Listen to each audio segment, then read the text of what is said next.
High above the wasteland, past the ash clouds and broken satellites, the stars have watched everything with quiet indifference. Long before the bombs fell, Fallout's alternate America turned its eyes skyward, dreaming of distances no war could touch. That dream produced programs and machines whose blueprints still gather dust in terminals across the ruins. The space age in Fallout was never quite finished, and its unfinished edges remain among the most gentle discoveries this world left behind. Tonight we follow that dream softly. Before you drift off, maybe tap subscribe for more gentle videos and let me know where you're listening from tonight. As we begin with the quiet story of a world that once reached toward the stars, there is something quietly remarkable about the way Fallout's pre-war civilization looked at the night sky. In our own history, the space age arrived hand in hand with microchips and digital computers, sleek and miniaturized and efficient. In Fallout's alternate timeline, however, the transistor was never widely adopted, and the vacuum tube continued to reign as the heart of all computing technology for decades longer than it did in our world. This single divergence changed everything about how that civilization reached for the stars, and the result was a space age that looks unmistakably like something painted on the cover of a 1950s pulp magazine, all gleaming chrome and enormous engines and instruments that glow amber in the dark. The pre-war United States in Fallout had its own space administration, a federal body roughly equivalent to our own space agencies, but operating under the long aesthetic shadow of the atomic age.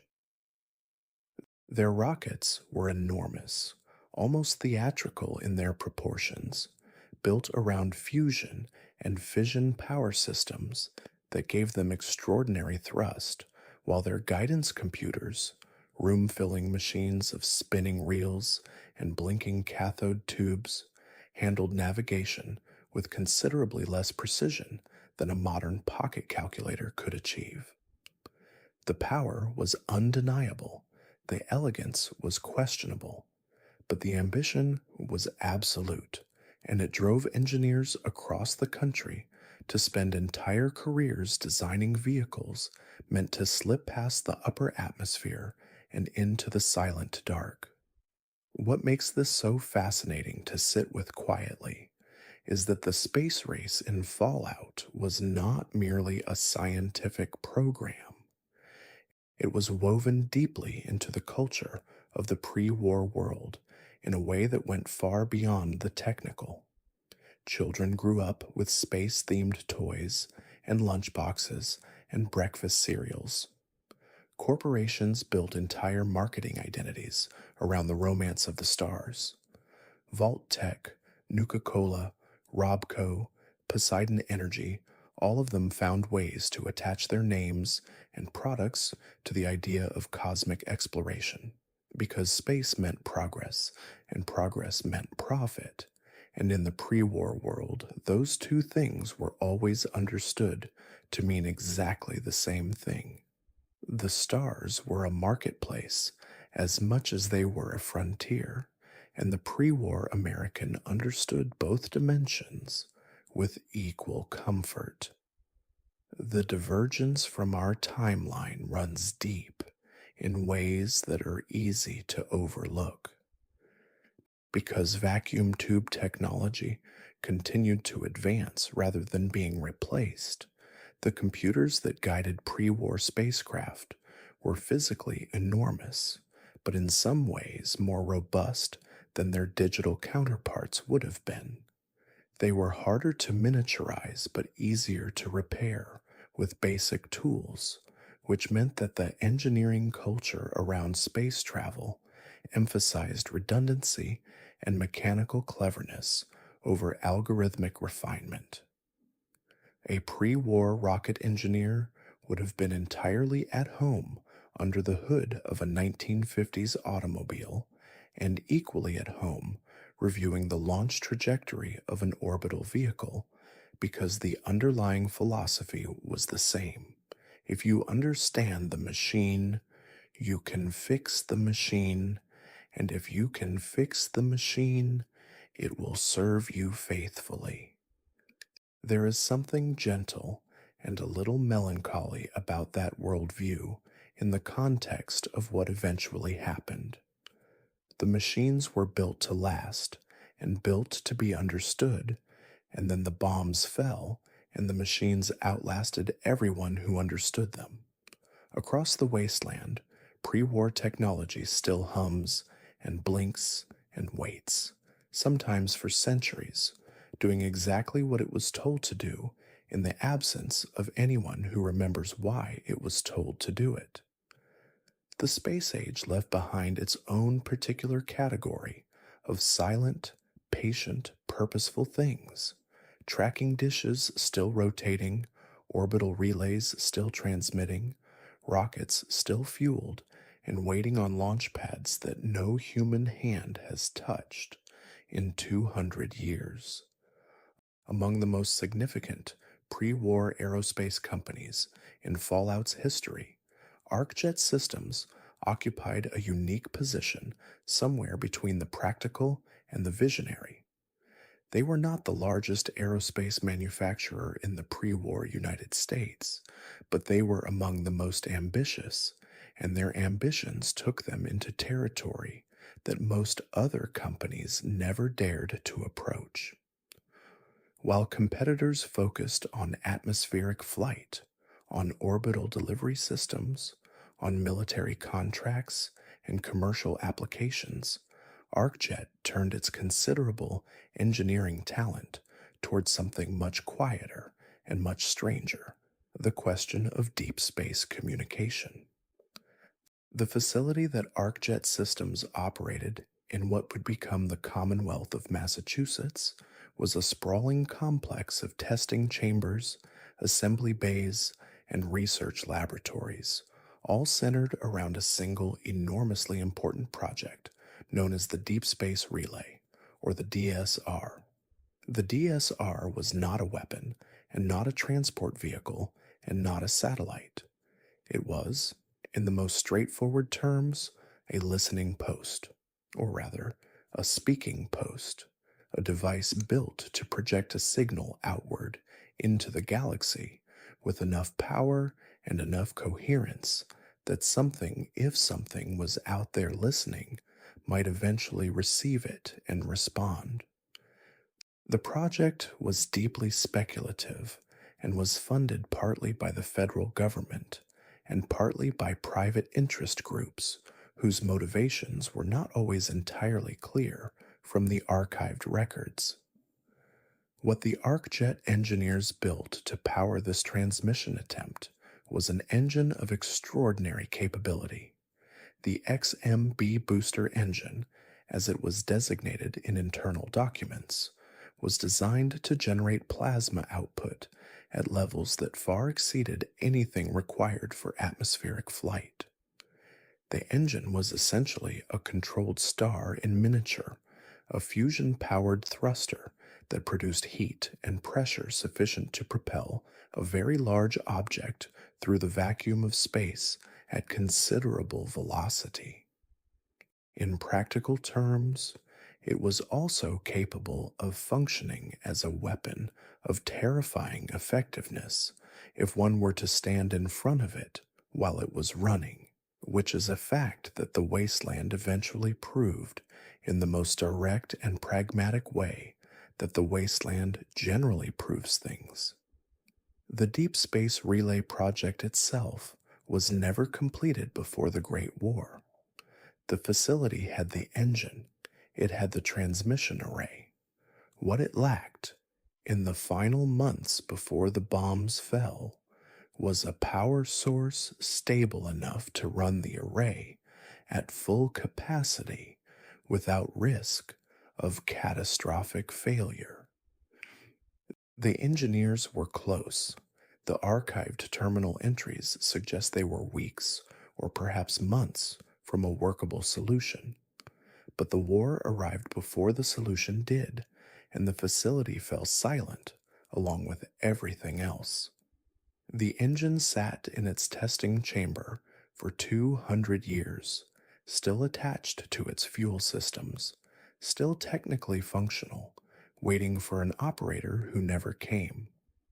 That silence is broken eventually when the Brotherhood of Steel sends a small team into the facility seeking to recover the engine for their own purposes. The fact that the engine survives intact speaks to the quality of pre war engineering in a way that no amount of description could fully convey.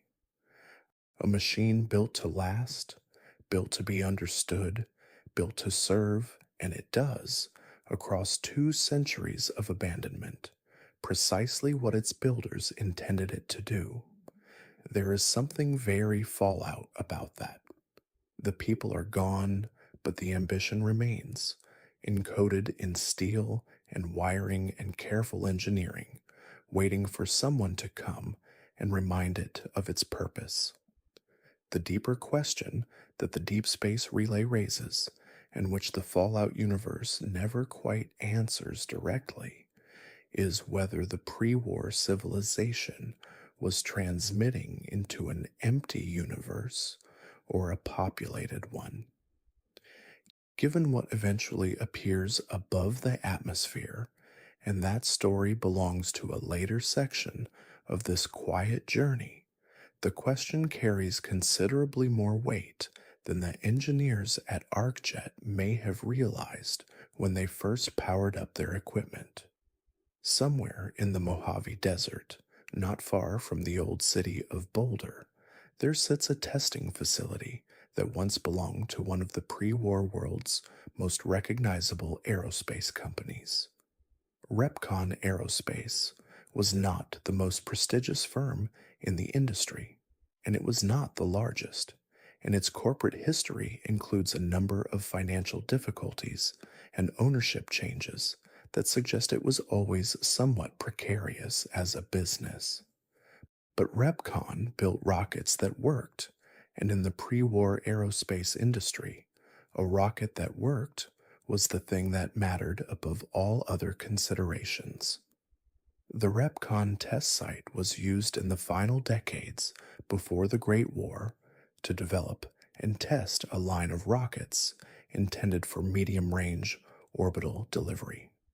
The facility included a launch area, several testing bays, and an administrative complex with the particular blend of optimism and functionality that characterized pre war industrial architecture: clean lines, bright colors, a sense that everything happening here was part of a larger story of human progress that could only end well.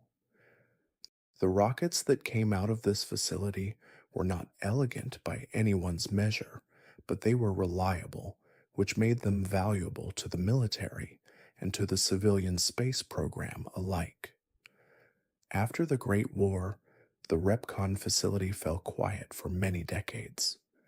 Then something remarkable and deeply strange happened. A community formed within its walls, not of human survivors, but of ghouls, humans who had been transformed by radiation exposure into something that looked frightening, but retained full human consciousness and memory and feeling. These particular ghouls called themselves the Bright Brotherhood, after their leader, a deeply charismatic and genuinely thoughtful figure named Jason Bright, who had developed a religious philosophy built around the idea that his community had been chosen for a purpose that transcended the wasteland entirely. Jason Bright's belief system is one of the more quietly extraordinary pieces of spiritual world building in all of Fallout. He believed with complete sincerity and considerable intellectual sophistication that the radiation that had transformed him and his followers was not a curse, but a gift, a preparation for a journey to what he called the far beyond, a place across the stars where his people would find peace and a home that could not be taken from them. The fact that he was living in a rocket testing facility was not, to Jason Bright, a coincidence. It was evidence of a larger design, a gentle cosmic arrangement that had placed the right people in the right location at the right time for reasons that would eventually become clear. Whether Jason Bright was correct in any metaphysical sense is a question the Fallout universe leaves conspicuously open. What is not open to question is the practical dimension of what the Bright Brotherhood attempted.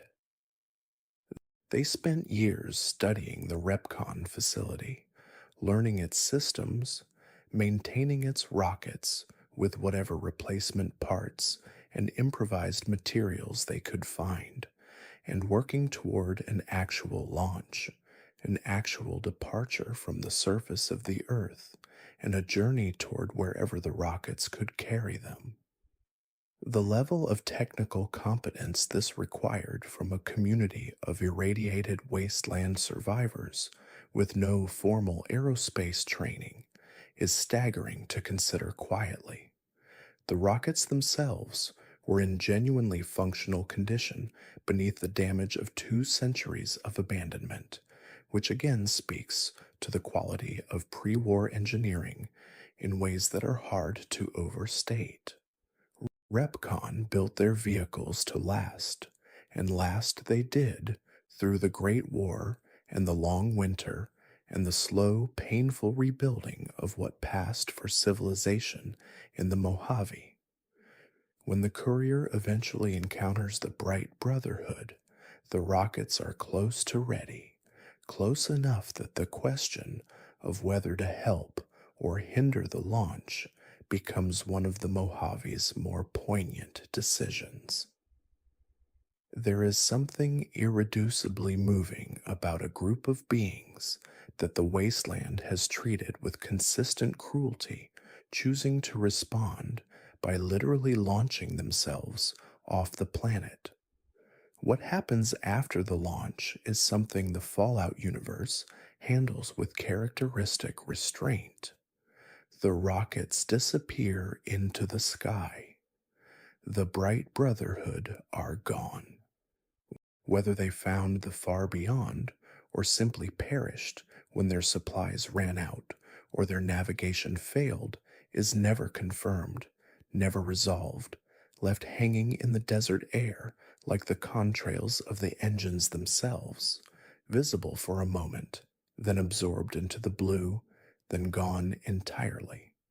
It is, in the end, a story about hope taking the most audacious form available to it, and it is told with a quietness that makes it considerably more affecting than any dramatic resolution could have been.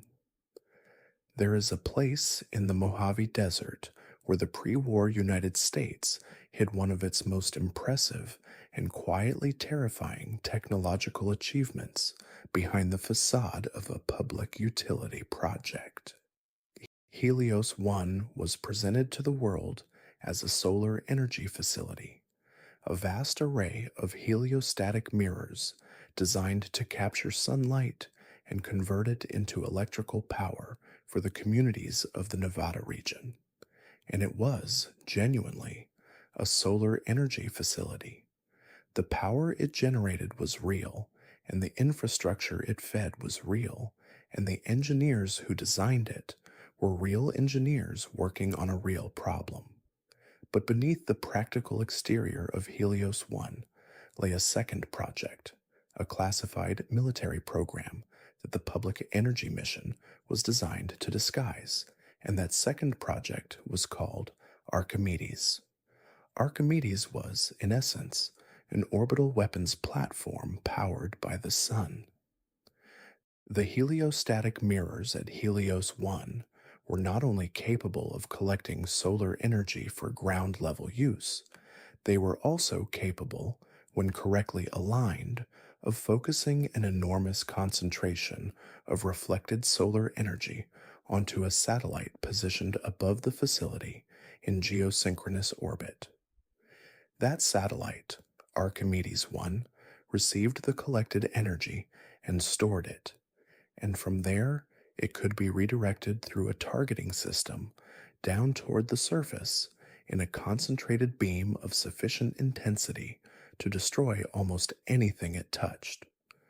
The targeting system was designated Archimedes 2, and the device used to aim it was small enough to fit in a child's hands. The child in question is a boy named Max, who wanders the Mojave in the company of his grandmother, carrying what he believes to be a toy.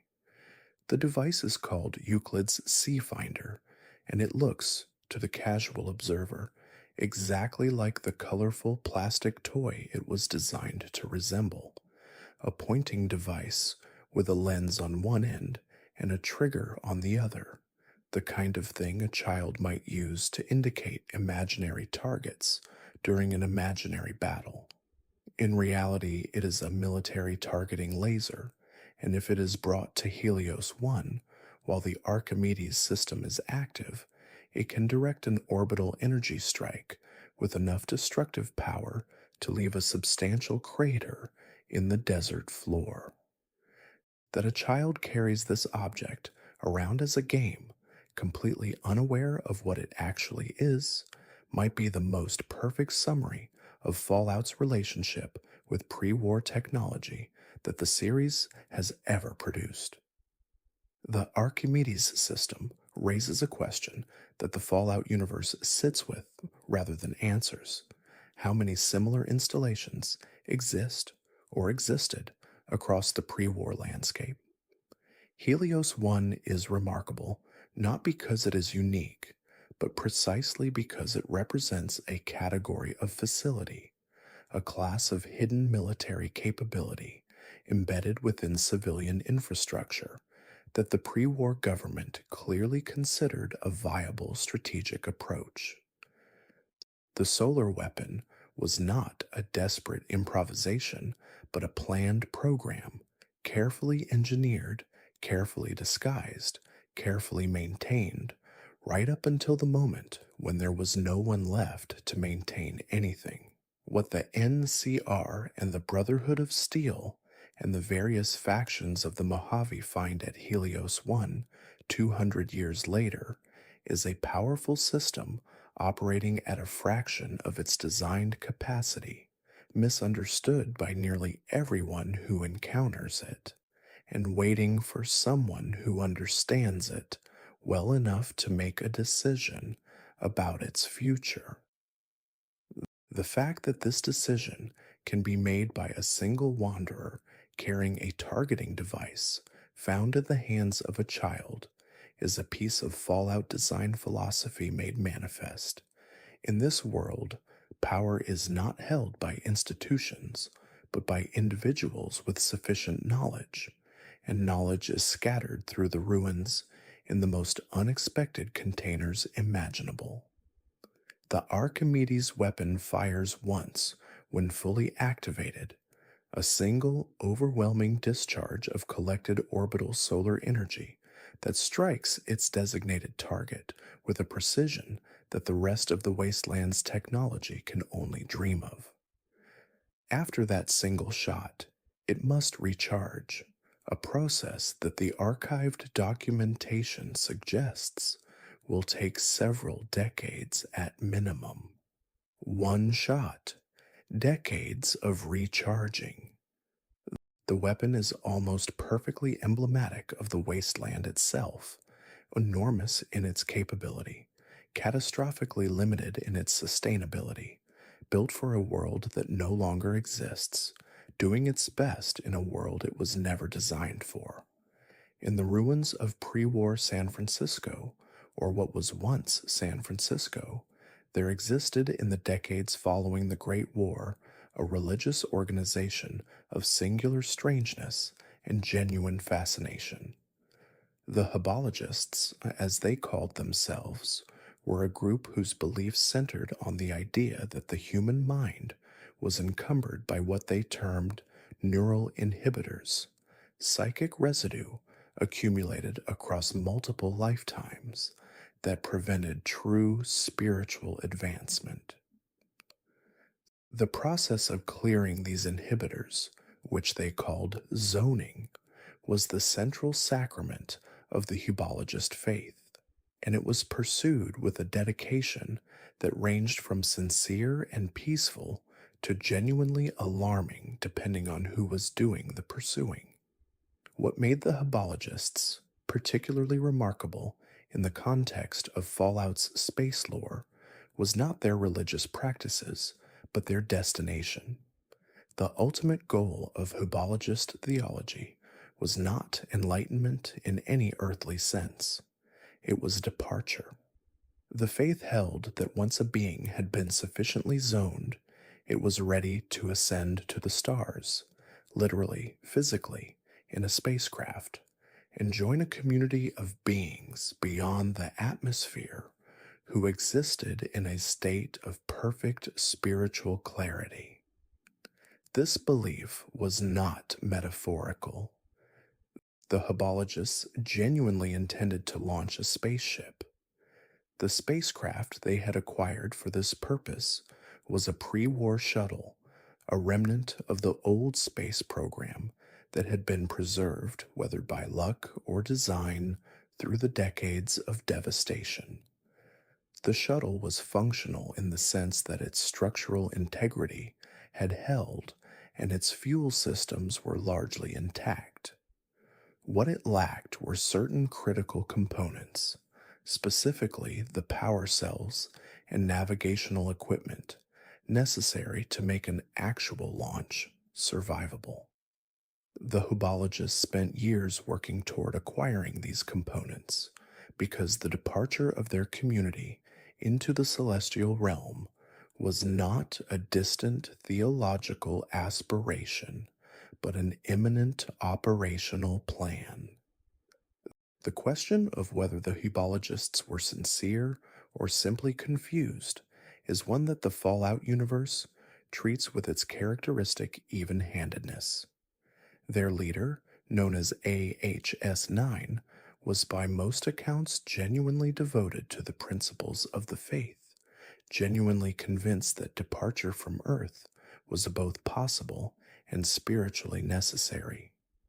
The followers who gathered in San Francisco were, in many cases, people who had found in Hubology a framework for making sense of a devastated world and the promise of leaving that world behind for something better was not, psychologically speaking, very different from what any number of other wasteland religions promised in slightly different language.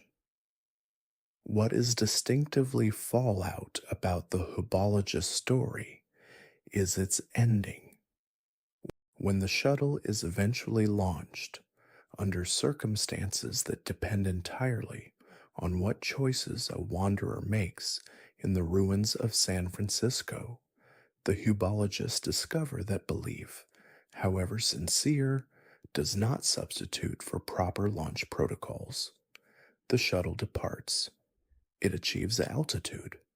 And then something goes catastrophically wrong, because preparing a spacecraft for launch requires more than spiritual devotion, and the technical gaps in the Hubologist's preparation are ultimately fatal. The faith carried them as far as faith could carry them, which was in the end not quite far enough. There is a quality of tragedy in the Hubologist story that the game handles without sentimentality. These were people with a genuine dream, people who took the most impractical and audacious response to the end of the world and pursued it with absolute commitment. The fact that their dream did not work does not make the dreaming less real or less poignant. Somewhere above the ruins of San Francisco, there is a shuttle that tried, carrying the memory of people who believed that the stars were better than the wasteland, and who may, in the final accounting, have been right. The wasteland is large, and its secrets are many, but some secrets announce themselves with a directness that is almost startling in its contrast to the surrounding ruin. Among the quietest and most consistently fascinating of these announcements is the presence of crashed alien spacecraft, vehicles that clearly did not originate on Earth, rendered identifiable by their distinctive circular hull designs and the green tinted energy systems that still pulse softly among the wreckage, even centuries after impact. In the capital wasteland, near the ruins of a town called Minefield, and not far from a settlement called Arafu, a careful explorer can find a site where something came down hard enough to leave a scar in the earth, visible from a considerable distance. The object that made that scar was not a meteor, and not a pre war aircraft, and not any type of ordnance that appears in the records of the old U.S. military. It is a spacecraft of clearly non terrestrial design, small enough to have been a scout or a courier vessel rather than anything larger, and its hull is decorated with markings that match nothing in any pre war human language or script. The craft has been there long enough that the ground around it has settled back into something approaching normalcy, but the wreckage itself resists the weathering that has consumed everything else in the area, which suggests that whatever materials the craft was built from were not subject to the ordinary processes of oxidation and decay. In the Mojave, another site marks where something similar came down, this one northwest of a farmstead, whose own history is complicated enough that most travelers pass it without stopping.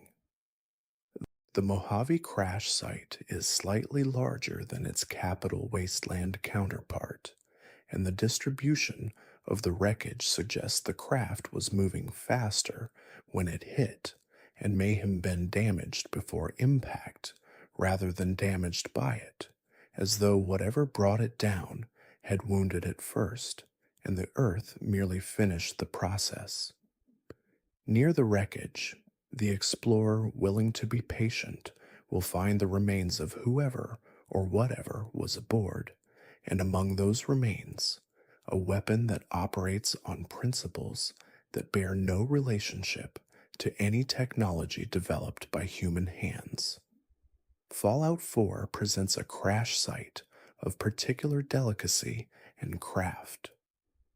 The player who follows a strange radio signal through the Commonwealth will eventually trace it to a hilltop where a small craft has come to rest, and the beacon it is broadcasting is not an emergency signal of the kind any pre war emergency system would have generated. The signal is something else, more structured, more deliberate, transmitted with a regularity that suggests the system producing it is not malfunctioning, but functioning exactly as designed, drawing something toward the wreckage with a patience that implies the transmitter has been waiting for a very long time. What connects all of these sites is their restraint. The Fallout universe never presents crashed UFOs with drama or fanfare. They are simply there, worked into the landscape with the same matter-of-fact quality that the series applies to all its environmental storytelling, present for whoever notices, silent for whoever passes by, carrying implications that expand the further one thinks about them without ever demanding that those implications be acknowledged. The universe is larger than Earth. Things come and go through it. Some of them come down.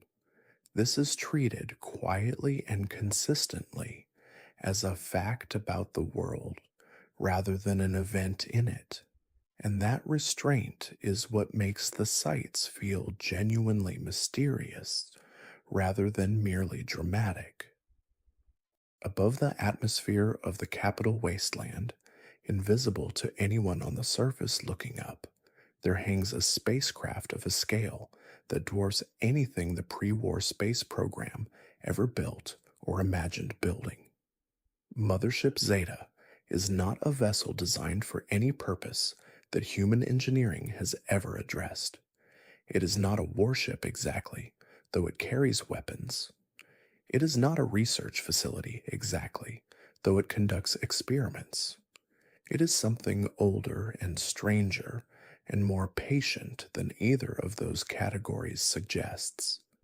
A vessel that has been hovering above the earth for longer than the United States existed, collecting, observing, experimenting, and waiting with a thoroughness that implies a mission profile of extraordinary depth and duration.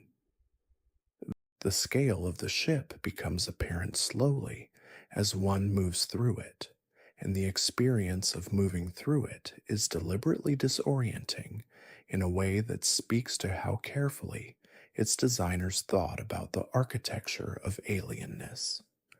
The corridors are not quite the right width. The lighting operates on a spectrum that is subtly wrong in a way that is difficult to pinpoint but impossible to dismiss. The surfaces are smooth in a way that suggests they have never known the ordinary wear of daily use, as though the ship maintains itself somehow, or as though it was built so well that 200 years or 2,000 years of continuous operation have failed to leave any mark on it. What the ship contains is, in many ways, more remarkable than the ship itself. Mothership Zeta has been collecting human beings for centuries, preserving them in a state of suspended animation, studying them with instruments whose purpose is not always immediately apparent. The humans preserved aboard come from different eras of American history. A samurai from Edo period Japan who was abducted and brought to the ship centuries before the pre-war period began. A cowboy from the frontier era of the American West. An American soldier whose abduction occurred during the Great War itself.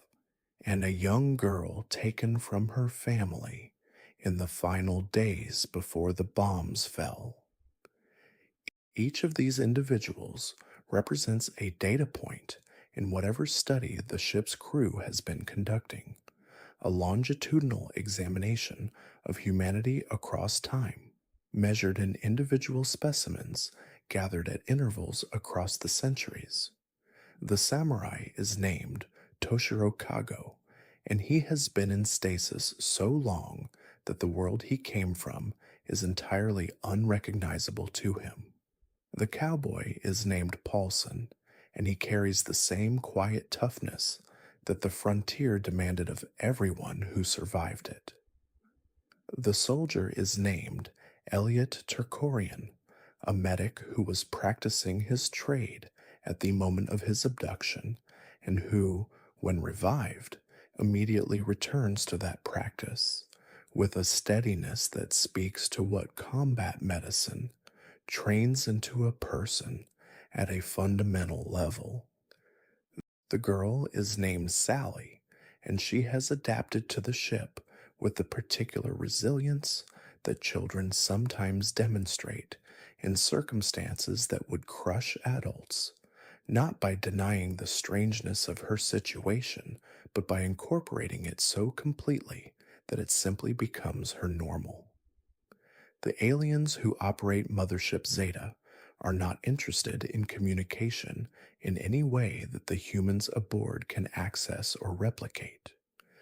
They are observers and collectors, not diplomats or explorers in any sense that maps onto human conceptions of those activities. Their experiments on the humans they collect are not cruel in any deliberately sadistic sense. They seem to be conducted with something approaching scientific detachment, though that detachment is itself disturbing in the way that perfect indifference always is when it is directed at a person. What they are learning from their collection of humans is never made explicit, and the mystery of their purpose is one that the Fallout universe wisely declines to resolve. The technology aboard the ship operates on principles that have no equivalent in any pre war human science. The weapons are energy based, but of a type that goes beyond plasma or laser technology.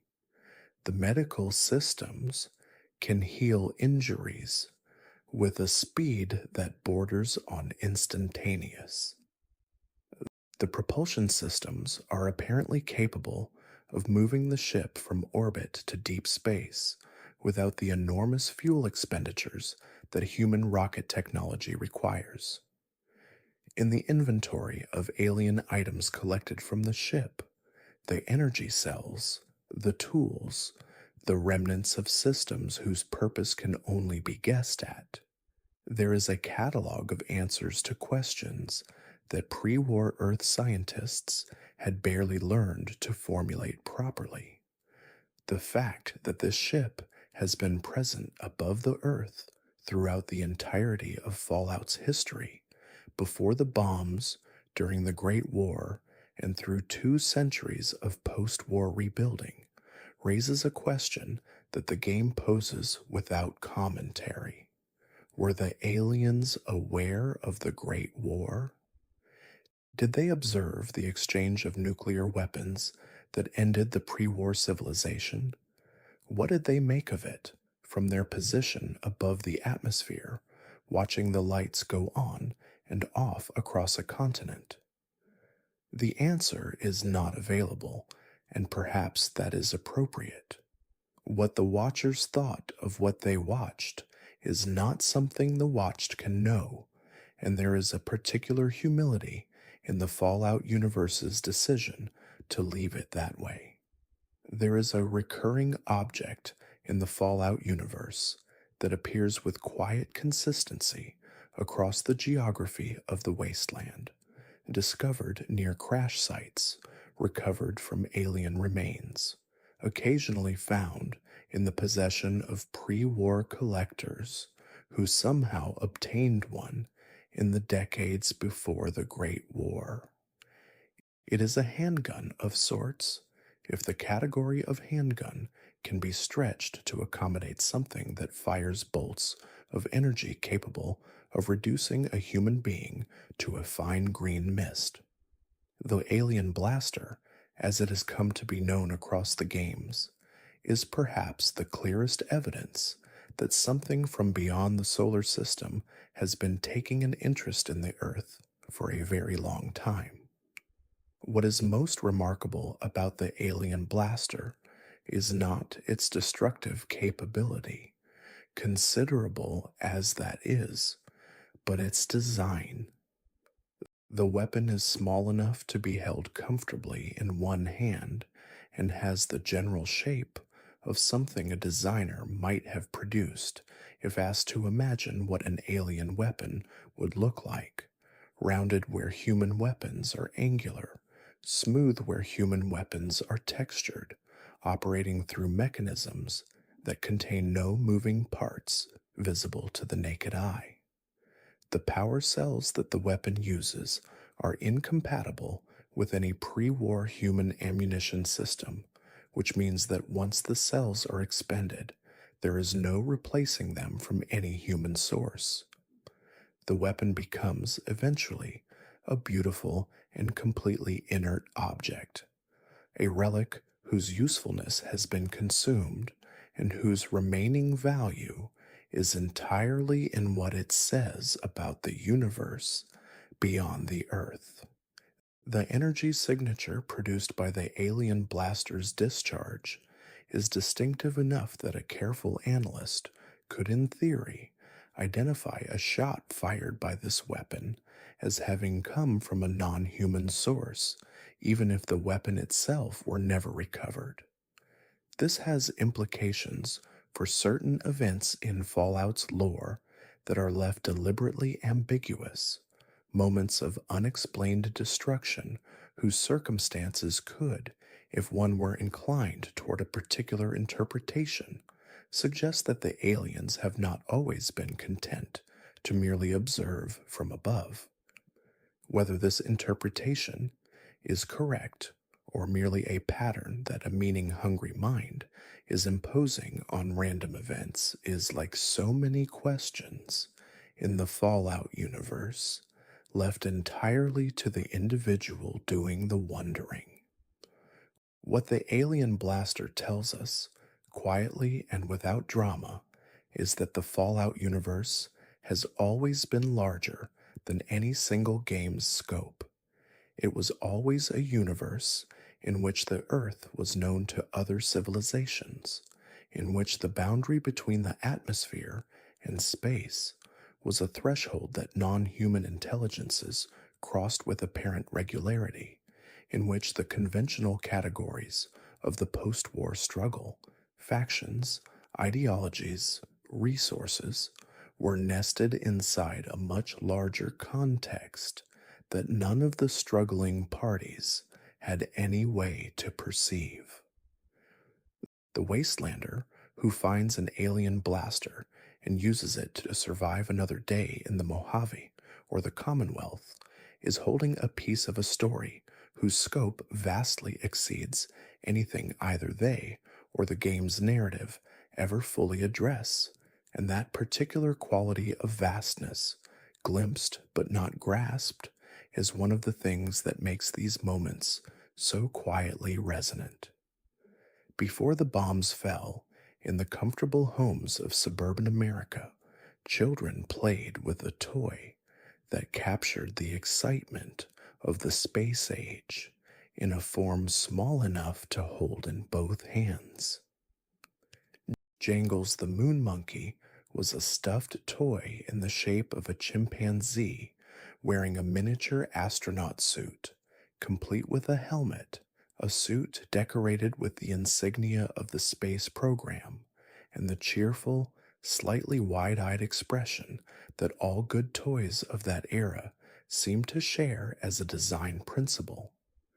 The toy was enormously popular, produced in enormous quantities, and distributed to children across the country as a symbol of a space age that was supposed to be just beginning. The fact that Jangles the Moon Monkey survived the Great War in enormous quantities is a testament to the durability of pre-war manufacturing.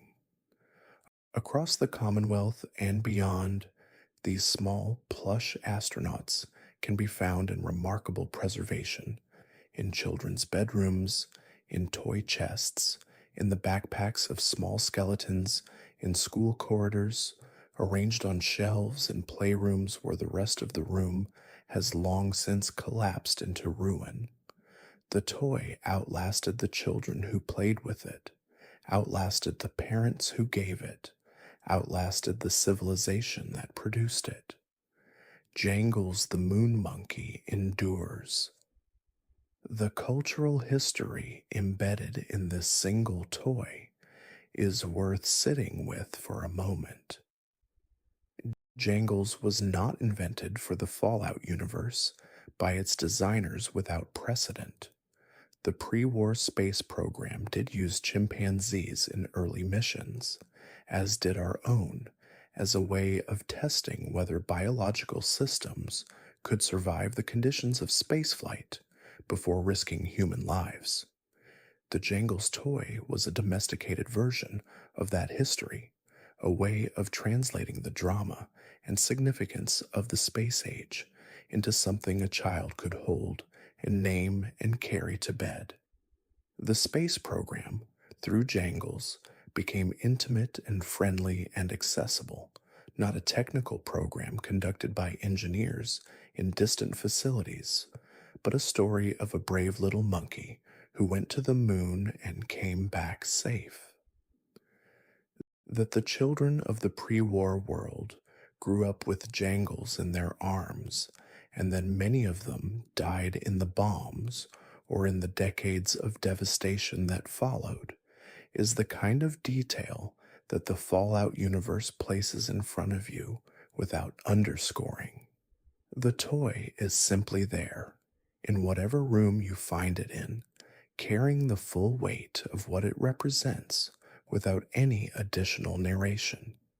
It is a fragment of a childhood that ended catastrophically and an artifact of a cultural dream that was extinguished before it could fully unfold. And it is, despite all of that, a cheerful little monkey in a spacesuit, which is perhaps the most honest thing that can be said about the relationship between hope and the world that hope has to survive in. In Fallout 4, a particularly beloved jangle specimen plays a role in a child's story, a robot companion named Codsworth who has been waiting for 200 years for the family he was built to serve, and who preserves in his memory banks the particulars of a child's attachment to a specific Jangles toy with a specificity and tenderness that is genuinely moving. The toy is just a toy, and the toy is also an entire childhood, frozen in the memory of a machine that has had 2 centuries alone to think about what was lost. That is Fallout's space lore in miniature, the grandeur of the cosmic dream reflected in the most domestic and intimate of objects. In the mountains west of the Commonwealth, before the Great War, there existed an amusement park of extraordinary scale and ambition, a destination that the Nuka-Cola Corporation had built as a monument to its own brand identity and to the cultural moment of the space age that had made brands like theirs synonymous with American optimism. Nuka World was divided into themed areas, each one representing a different facet of the pre-war cultural landscape, and among the most elaborate and meticulously designed of these areas was the Galactic Zone, a section of the park devoted entirely to the romance of space travel, cosmic exploration, and the particular aesthetic of a future that the pre-war world was still convinced it was building. The Galactic Zone was constructed around a central attraction called Starport Nuka, a structure designed to look like a space station of enormous proportions, all gleaming white surfaces and dramatic lighting and the kind of architectural confidence that comes from believing absolutely that what you are building represents the shape of things to come. Around Starport, Nuka clustered a constellation of smaller attractions and shops and experience areas, each one themed around a different aspect of the space age that Nuka-Cola and the pre-war space program had collaborated to make into a consumer narrative. There were simulated rocket launches. There were exhibits about alien life, framed with the cheerful certainty that contact was only a matter of time, and that when it came, it would be friendly and profitable. There were ride systems designed to simulate zero gravity, which were considerably less comfortable than the marketing material suggested. Among the most quietly remarkable attractions in the Galactic Zone was a Vault Tech sponsored exhibit called Vault Tech Among the Stars. This attraction was, from a marketing perspective, a piece of brand synergy between 2 of the pre-war world's most powerful corporations, a chance for Vault Tech to present its Vault program to the visiting public in the most flattering possible light, wrapped in the excitement of the space age. The exhibit presented the vaults as the first step in a journey that would eventually take humanity to the stars, casting the grim reality of underground survival in the most romantic possible frame. Visitors who rode the Among the Stars attraction left understanding the vaults as launching pads for a cosmic future rather than as laboratories for experiments whose true nature Vault Tech was very careful not to discuss in this particular venue. The irony of this presentation is absolute and presumably unintentional. Among the Stars promised a journey from the vaults to the galaxy. What the vaults actually provided was, in most cases, a journey from the surface to a sealed container where various forms of suffering were systematically applied to the people inside. The gap between the attraction's promise and the reality it was dressing up is so large that it functions as a kind of accidental monument to the pre war world's capacity for self deception, the ability to look at something and see something else entirely, to take what was dark and make it gleam, to build a theme park around a lie and decorate it with the stars. In the present of the game, Nuka World has been taken over by raider gangs, and the galactic zone has become a territory haunted by malfunctioning robots dressed as aliens and astronauts, still going through the motions of the attractions that haven't run properly in 200 years. The star cores that the park's systems require for proper operation are scattered throughout the galactic zone, and collecting them in sufficient quantities allows certain systems to be restarted, a process that is both practically useful and quietly melancholy in what it reveals about the park's continuing mechanical loyalty to its original programming. The robots are still trying to entertain visitors who stopped coming 200 years ago. They are doing their jobs with a persistence that is either admirable or heartbreaking, depending on what mood one brings to the encounter.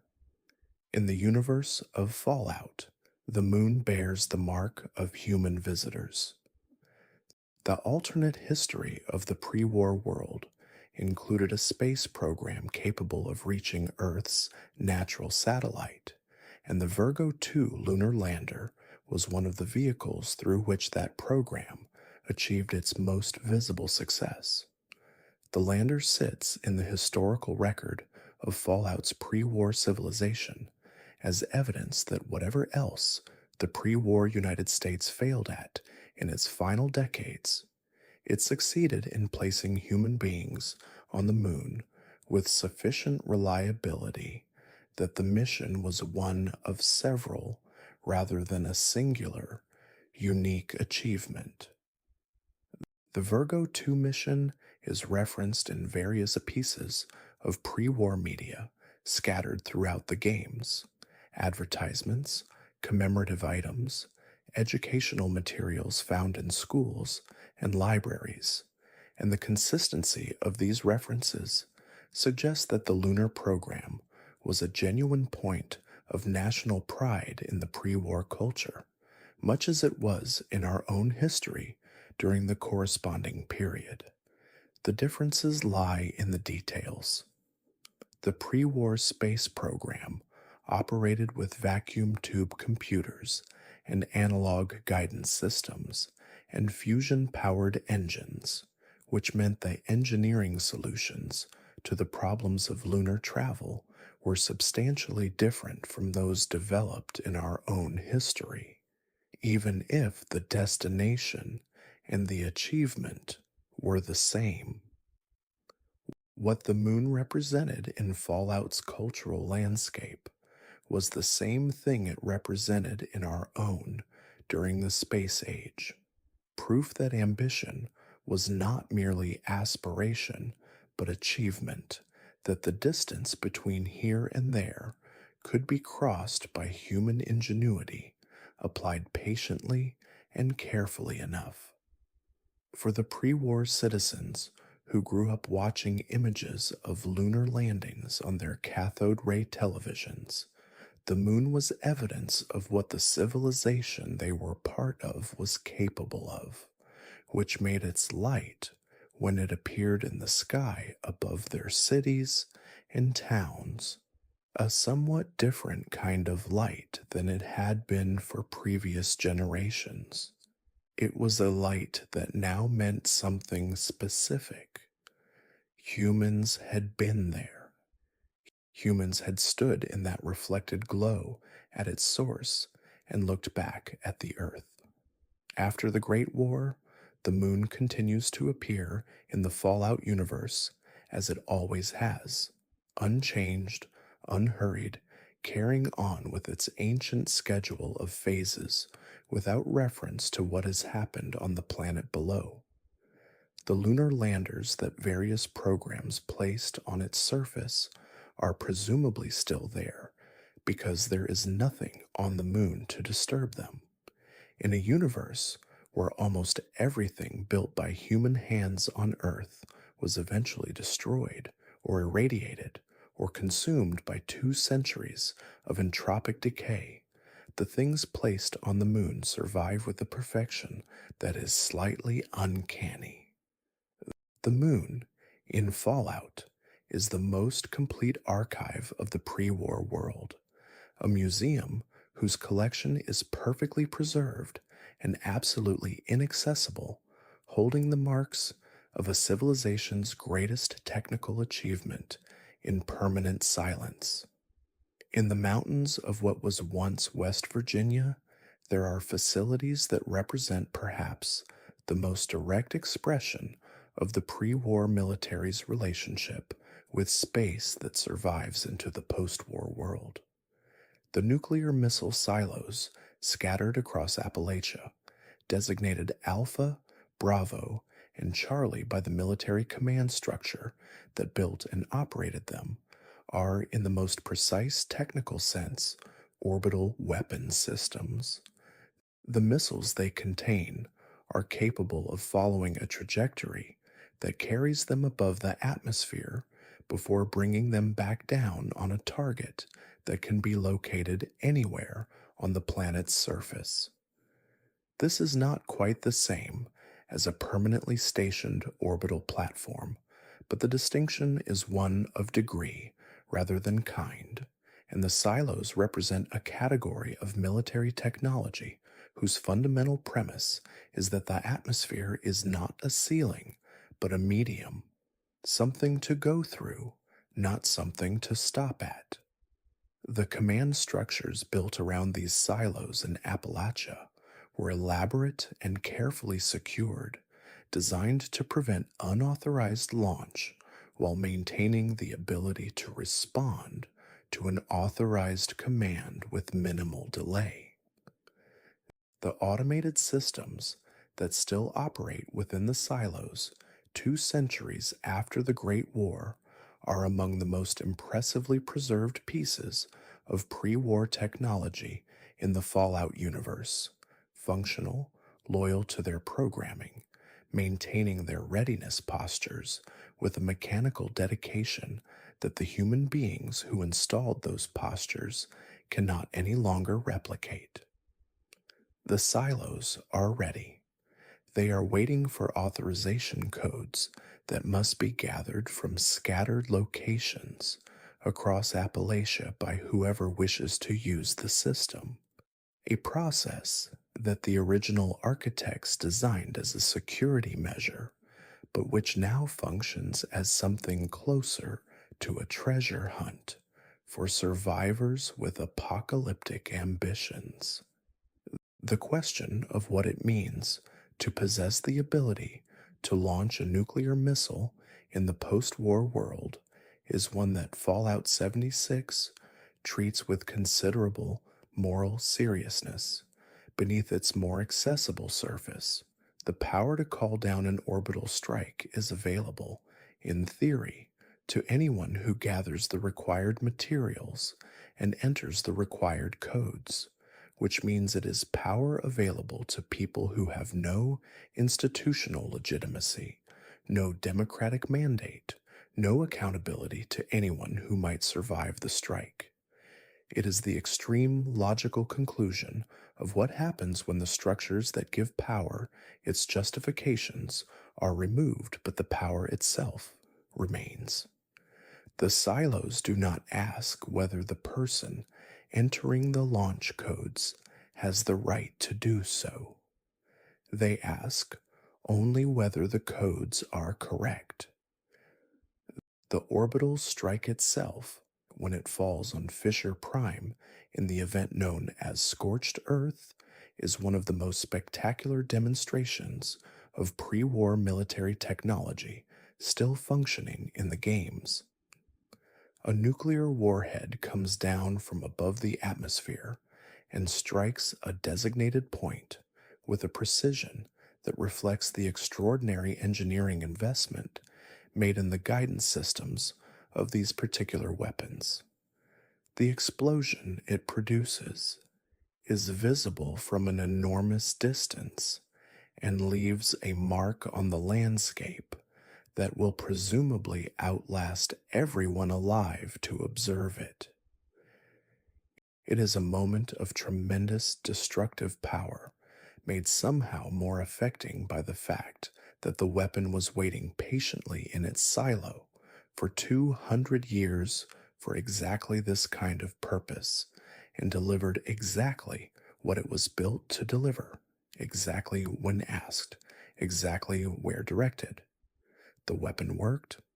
The civilization that built it is gone. The weapon does not seem to notice the distinction. Of all the factions that survived the Great War with enough organizational continuity to be considered institutions rather than merely survivors, the Enclave is the one that most clearly maintained a relationship with space-based technology. This is a consequence of who the Enclave was and what resources they had access to, a collection of high-ranking government and military officials and their families who retreated before the bombs fell to prepared installations whose nature and location had been kept secret from the general public. These prepared installations included access to infrastructure that most surviving communities could never have built or maintained, and among that infrastructure was a satellite communications network of considerable sophistication. The Enclave's satellite network served multiple purposes in the post-war period. It allowed communication between geographically distant Enclave installations without relying on the ground-based infrastructure that the Great War had largely destroyed. It provided surveillance capability that gave Enclave commanders a view of the wasteland's geography and populations that no other faction could approach. And it gave the Enclave a sense of continuity with the institutional identity of the pre-war United States government, a sense that they were not merely survivors, but the legitimate continuation of what had come before, with all the technical capability that legitimacy implied. The infrastructure required to maintain even a partial satellite network in the post-war world is staggering to contemplate. Satellites in geosynchronous orbit can remain functional for decades on solar power alone, but the ground stations required to communicate with them, to interpret their transmissions, and to direct their systems require maintenance and expertise that most wasteland communities could not sustain. The fact that the Enclave managed this for as long as they did reflects the quality and quantity of the technical personnel they preserved in their preparations, people who knew how pre war systems worked and who taught that knowledge to their successors across generations of enclave existence. The satellite relay stations that appeared across Fallout's landscape, antenna arrays in remote locations, signal towers connected to underground processing facilities, uplink installations in places where no ordinary community would ever have thought to build them, are in many cases as remnants of this enclave network. They also represent something larger: the pre war government's investment in the idea that the sky was not the limit, but an asset, a domain to be used as actively as any terrain feature. The pre war military understood space as a dimension of warfare in the same way it understood land and sea and air, and it built accordingly. And some of what it built still functions, still transmits, still watches from above the atmosphere with the patient electronic attention of systems whose human operators are long dead.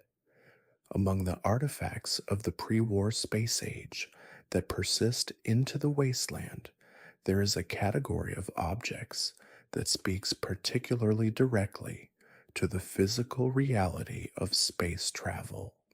The suits designed to keep human beings alive in the vacuum beyond the atmosphere.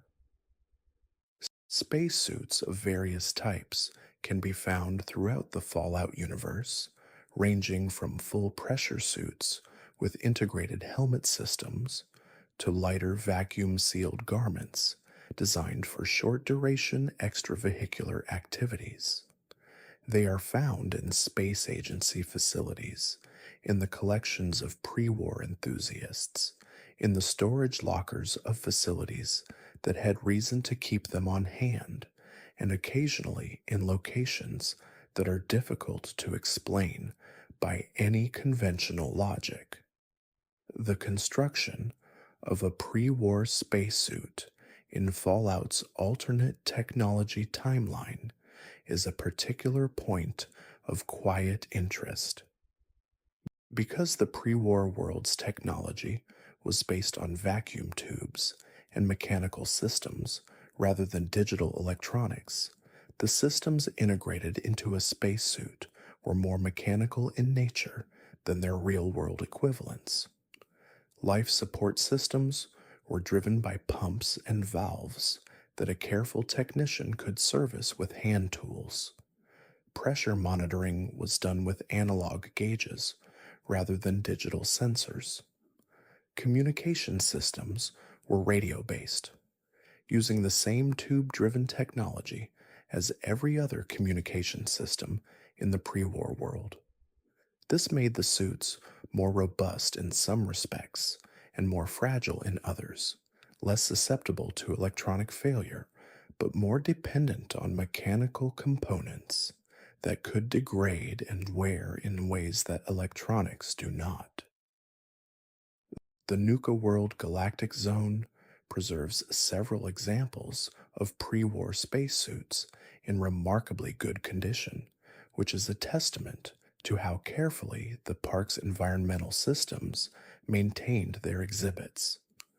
The suits were originally placed on display as attractions, artifacts of the real space program that visitors could view up close and in some cases touch, giving the Galactic Zone the quality of both an amusement park and a museum. After 2 centuries of abandonment, these suits remain among the better preserved physical evidence of the pre war space age, available anywhere in the wasteland, their silver exteriors still reflecting the park's atmospheric lighting, with something approaching their original luster. What a spacesuit represents, in its simplest form, is the acknowledgement that human biology was not designed for the environment it has decided to explore.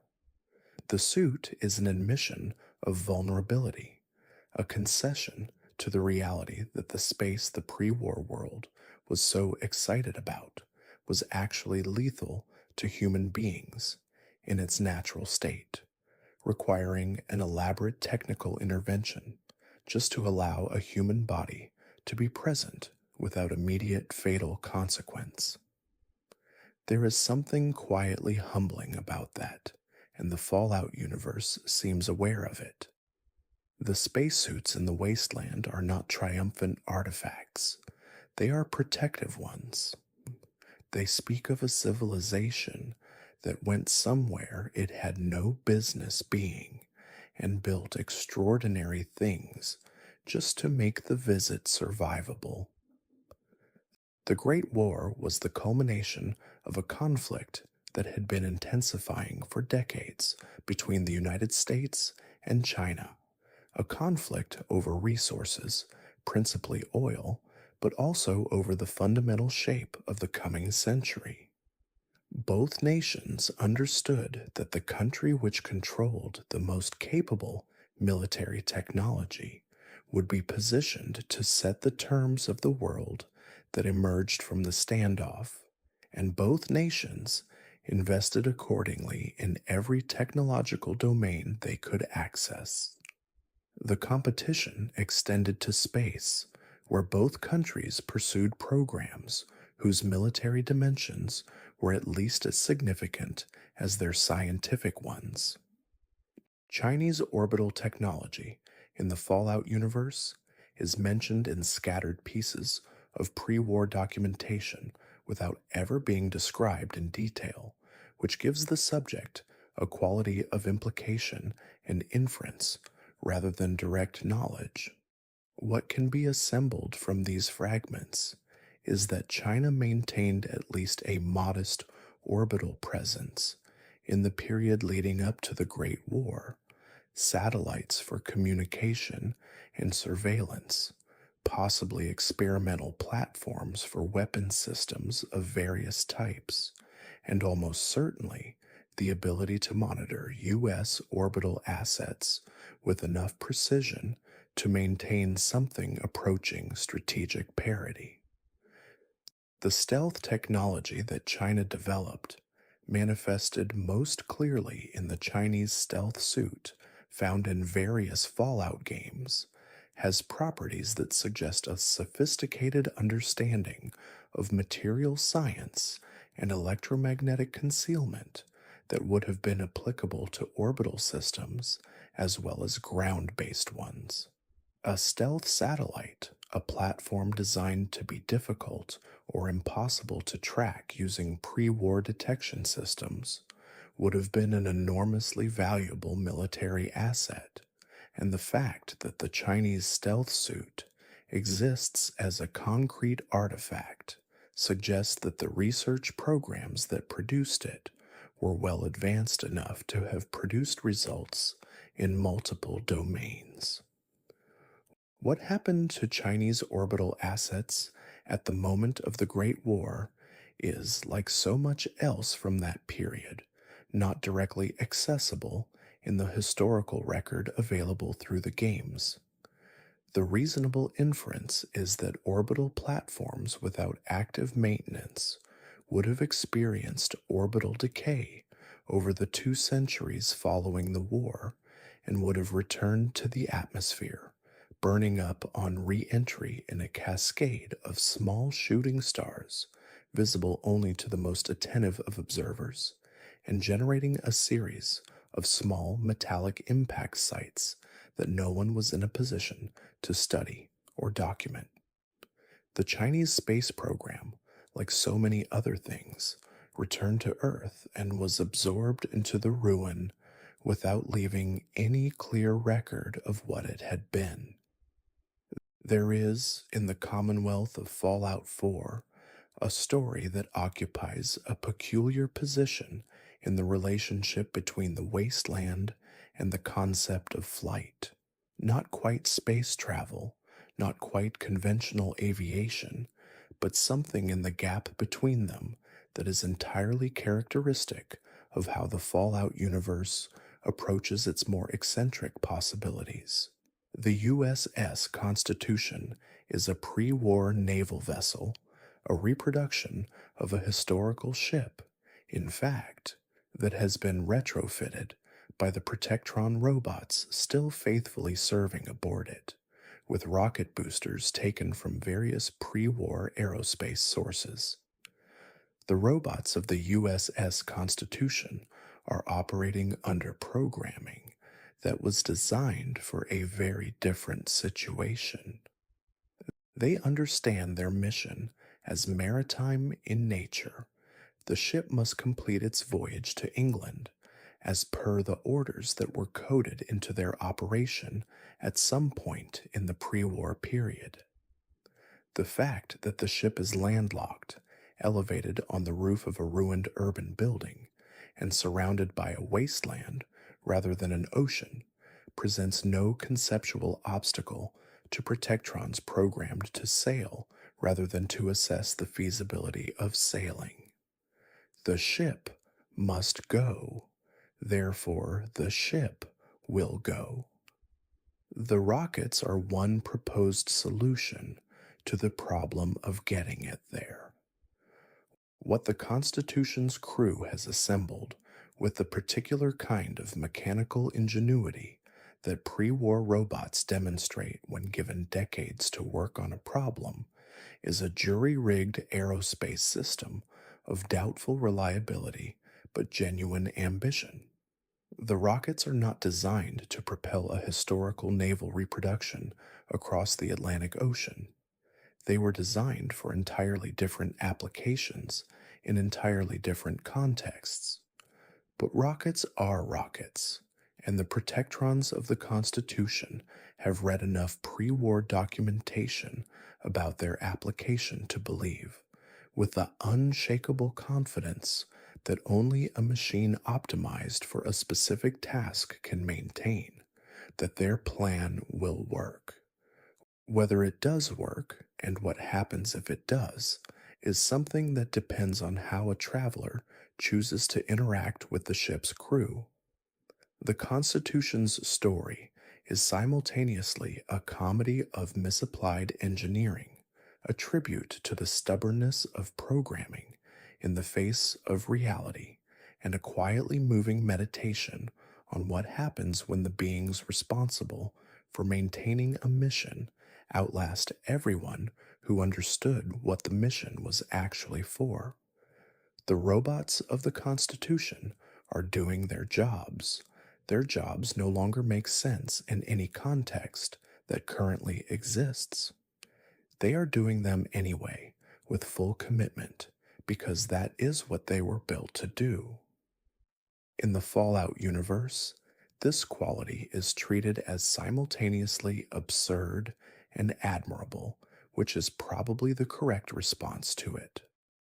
Returning to ArcJet systems and the deeper implications of their deep space relay project, it is worth sitting with the question of what the pre war scientists who designed and built it thought they were reaching toward. The DSR was not a military project in its conception, even if military funding contributed to its development. It was, at its core, an act of curiosity, perhaps the purest expression of the scientific spirit that the pre-war civilization produced in the field of space research, because it was aimed not at a specific practical goal, but at an open question. Is there anyone else out there? And if there is, will they hear us if we speak loudly enough? The scientists who worked on the DSR project left behind a considerable body of documentation in the facility's terminal records, progress reports, theoretical papers, personal logs, the kind of accumulated written evidence of intellectual effort that characterizes any serious research undertaking. Reading through these records, insofar as they are accessible to a wasteland explorer centuries later, produces a particular kind of quiet affecting experience. the feeling of encountering people who were doing something they genuinely believed mattered, working on a problem they found genuinely fascinating in the final years before everything stopped. The irony of the DSR in the context of what the mothership Zeta LC reveals about the Fallout universe is not entirely comfortable. The pre war scientists at ArcJet were trying to reach out to whatever existed in deep space to initiate contact with a universe they believed was probably populated with other minds. Meanwhile, a spacecraft from somewhere in that same universe had been hovering above the planet for longer than any of those scientists had been alive, conducting its own research into humanity with perfect indifference to whether humanity was aware of being studied. The reaching out was unnecessary. Contact had already been made, and made many times, and the contact was exclusively on the other party's terms.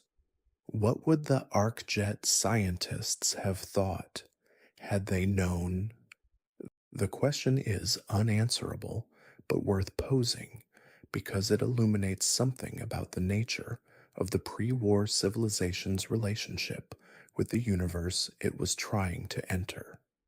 The deep space relay was conceived as a first step in a dialogue, a friendly, carefully considered transmission designed to introduce Earth to whoever might be listening with the best possible combination of mathematical clarity and cultural warmth.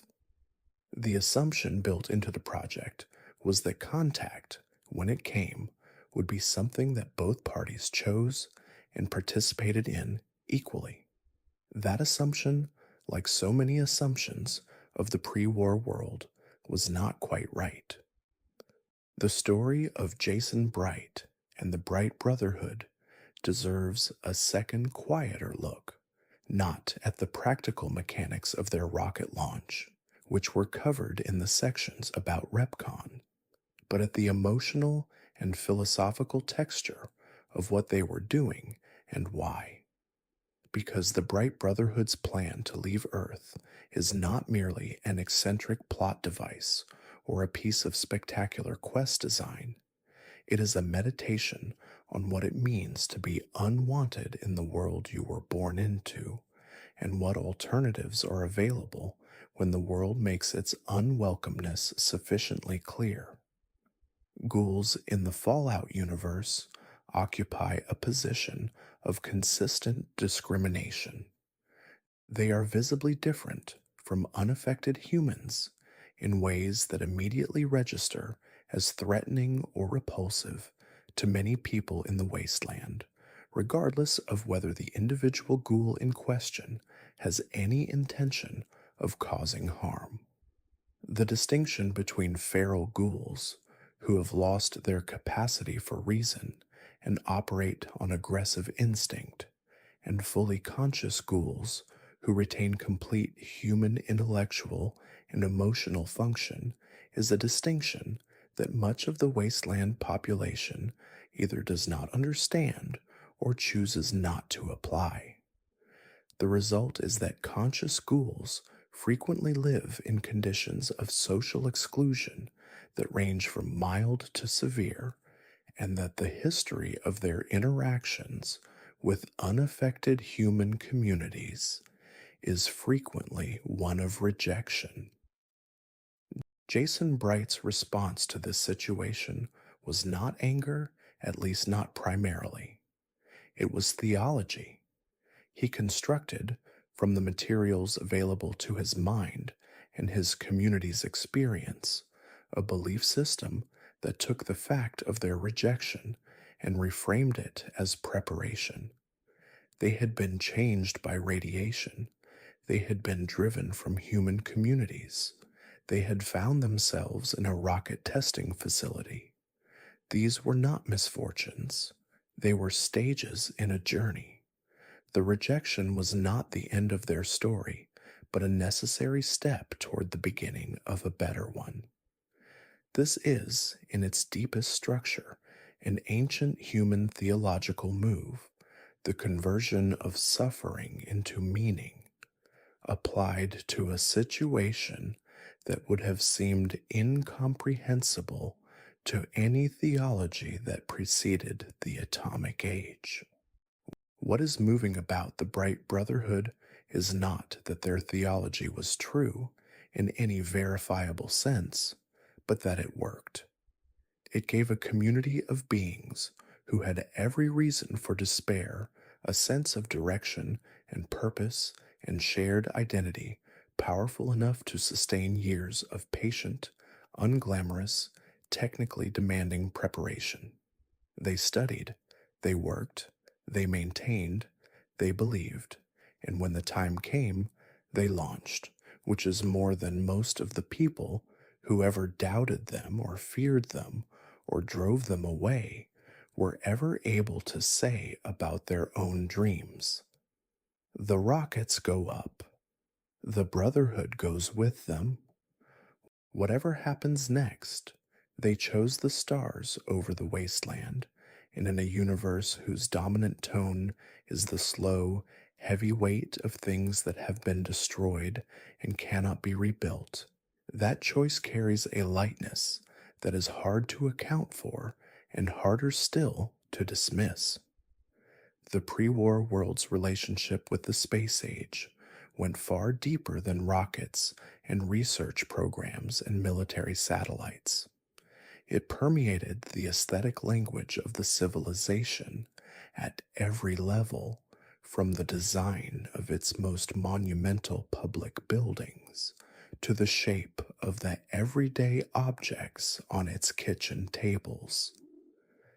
The space age in Fallout was also an aesthetic philosophy, a conviction that the future was coming and that the future looked a particular way, streamlined and luminous and unencumbered by the weight of history, built from materials that shone and surfaces that glided and forms that suggested motion even when standing still.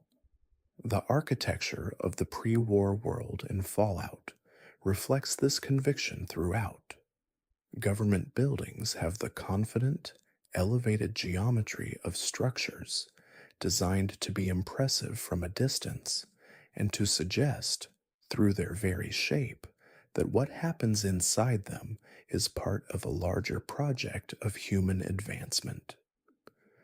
Corporate headquarters soar with the particular ambition of institutions that believed they were building the infrastructure of a civilization that was headed somewhere extraordinary.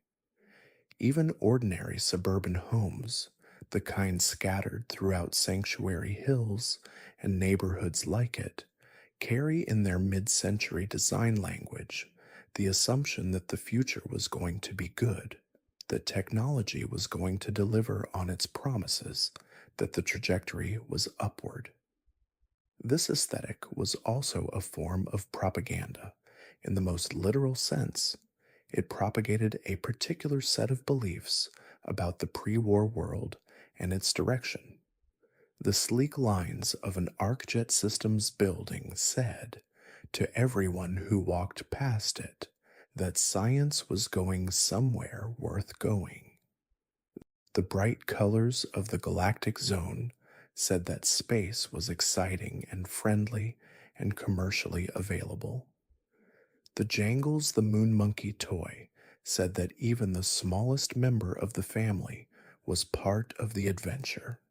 The aesthetic was comprehensive enough that it was hard, living inside it, to perceive it as a choice rather than a simple description of reality, which is, of course, how the most successful aesthetic propaganda always works. In the wasteland, this aesthetic survives in a state of beautiful and terrible decay. The gleaming surfaces are corroded. The soaring structures are partially collapsed. The confident geometry of the pre-war buildings is interrupted by blast damage and structural failure and 2 centuries of weather. but the form beneath the damage is still legible, and that legibility is part of what gives the Fallout world its particular emotional quality. The sense of a vision so strongly held that it survives its own destruction, visible in the ruins not as a triumphant achievement, but as a persistent ghost, still pointing toward a future that never arrived. Among the many achievements of Robco Industries, the pre war megacorporation responsible for, among other things, the Pip-Boy series of wrist mounted computing devices, the least visible and perhaps the most consequential was their contribution to communications infrastructure. Robco maintained in the pre war period a network of communication satellites that supported everything from basic radio relay to the Pip-Boy's ability to receive broadcast signals from stations distant enough that ground based transmission alone could not have covered the range. The Pip-Boy in this context is not merely a personal computing device. It is a node in a satellite supported network, a ground terminal in a miniaturized form factor, connected to a system of orbital infrastructure that allowed it to receive time signals, location data, and broadcast content from sources that might be hundreds of miles distant. This makes it, quietly, one of the most space dependent, everyday objects in the pre war world, a piece of technology that the average person wore on their wrist and interacted with daily without ever thinking of it as space technology, because the space technology was invisible, happening silently in orbit, doing its work without requiring any acknowledgement from the people it served. In the post war world, some of the Robco satellites continue to function. Orbital decay is a slow process for satellites placed in sufficiently high orbits, and some of those placed high enough before the war are presumably still circling, still transmitting their timing signals and broadcast relays to receivers below. This is why the Pip-Boy and its successor devices still function as broadcast receivers in the wasteland, picking up stations that operate from towers and transmitters scattered across the landscape. The infrastructure that makes this possible is partly on the ground, partly in the air, and partly quietly, invisibly, undramatically, in the sky above the sky, in the silent domain where the pre war world left its most patient legacy. What this means for the average wastelander carrying a Pip-Boy is something they would likely never think about. The device on their wrist is connected, however tenuously, however imperfectly, to a network that the pre war world placed in orbit as a matter of routine infrastructure investment. The stars, for anyone looking at a Pip-Boy screen in the Commonwealth, are not merely light. They are, in a very small and particular way, functional, still serving, still transmitting, still doing the jobs they were built to do, above a world that has largely stopped knowing they exist. In the months and weeks before the Great War, the pre war space program was not operating at the height of its ambitions. The resource conflicts that were driving the world toward catastrophe had already begun to affect the budget allocations that sustained the scientific programs, and the military's claim on aerospace technology was growing stronger at the expense of the civilian research side of the equation. Engineers who had spent careers working on exploration missions found themselves reassigned to weapons projects. Research programs were classified or canceled. The civilian space agency's public role was maintained as a piece of national morale management, even as its actual capabilities were quietly redirected toward purposes that had less to do with knowing the universe and more to do with surviving the wars being planned within it. This shift is visible in the terminal records scattered throughout Fallout's pre war facilities, in the particular quality of institutional fatigue and redirected purpose that characterizes the documentation of that final period. The scientists who worked in these facilities knew on some level that what they were doing had changed, even if they didn't always know exactly how. The exploration work felt increasingly like cover for something else. The research that felt most meaningful, the deep space relay, the long range communication programs, the pure science of understanding the cosmos, was being sidelined in favor of applications that the military found more immediately useful. And then the bombs fell, and all of it stopped, and the question of what the pre war space program might have eventually achieved became permanently hypothetical. The rockets that were on launch pads remained on launch pads. The satellites in orbit continued in their orbits. The facilities fell silent. The dreams that had been built into those facilities, the genuine, earnest dreams of people who wanted to know what was out there, went quiet along with everything else. What survives is not the program, but its artifacts. The rockets, the suits, the computers, the facilities, the documentation. These things are still there, in varying states of preservation, waiting for whoever comes along with enough curiosity and enough patience to recognize what they were part of. The pre war space program did not produce a spacefaring civilization. It produced a set of tools and a body of knowledge that was then preserved, imperfectly but persistently, in the ruins of the world it tried to serve. The story is not over. The tools are still there. And in the Fallout universe, tools have a way of finding new purpose in the hands of people who were never part of the original plan. There is a particular quality to the way the Fallout universe handles its space lore that becomes apparent only when you step back and look at the full inventory of what is present. It is not concentrated in a single place, or a single game, or a single narrative thread.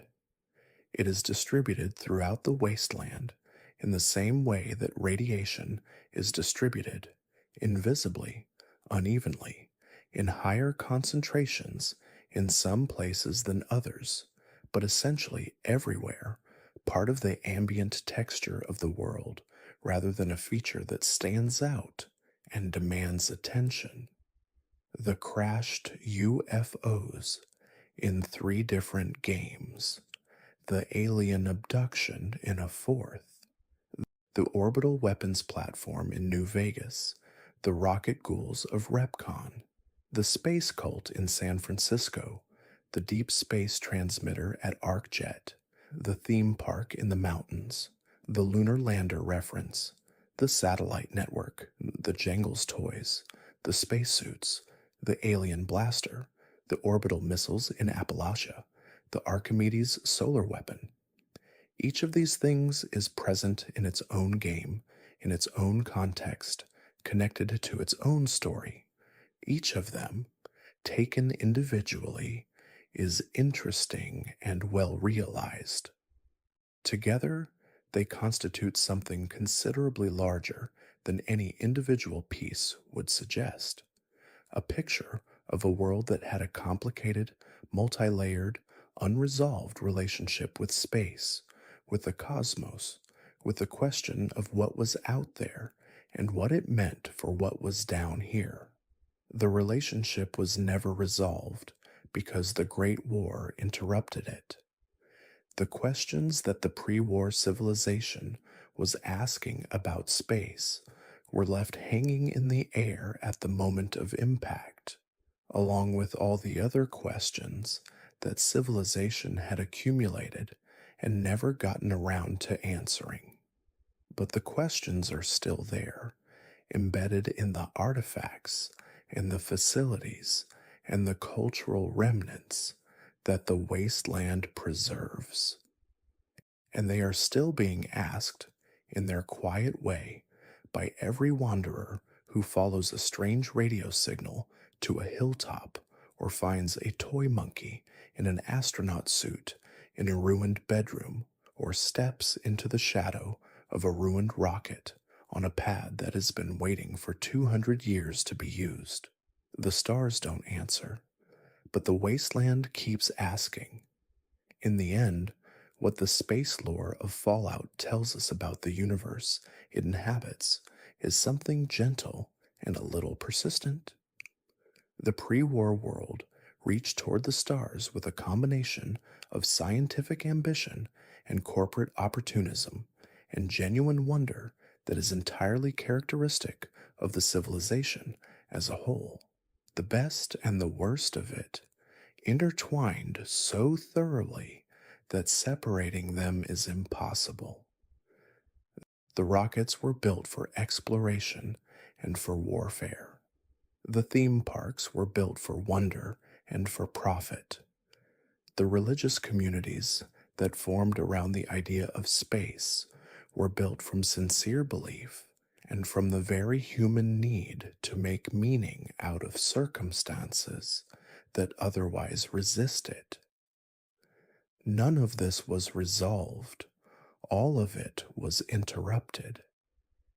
And what remains is a wasteland that carries the traces of a dream in its ruins, in the rockets still waiting on their pads, in the satellites still circling above, in the alien spacecraft still hovering at the edge of atmosphere, in the ghouls who once launched themselves toward somewhere better, in the children's toys shaped like moon-going monkeys that outlasted the children and the civilization and the moon missions and almost everything else.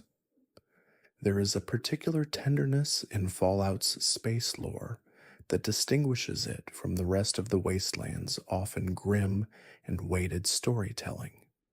Space in Fallout is the direction that hope pointed.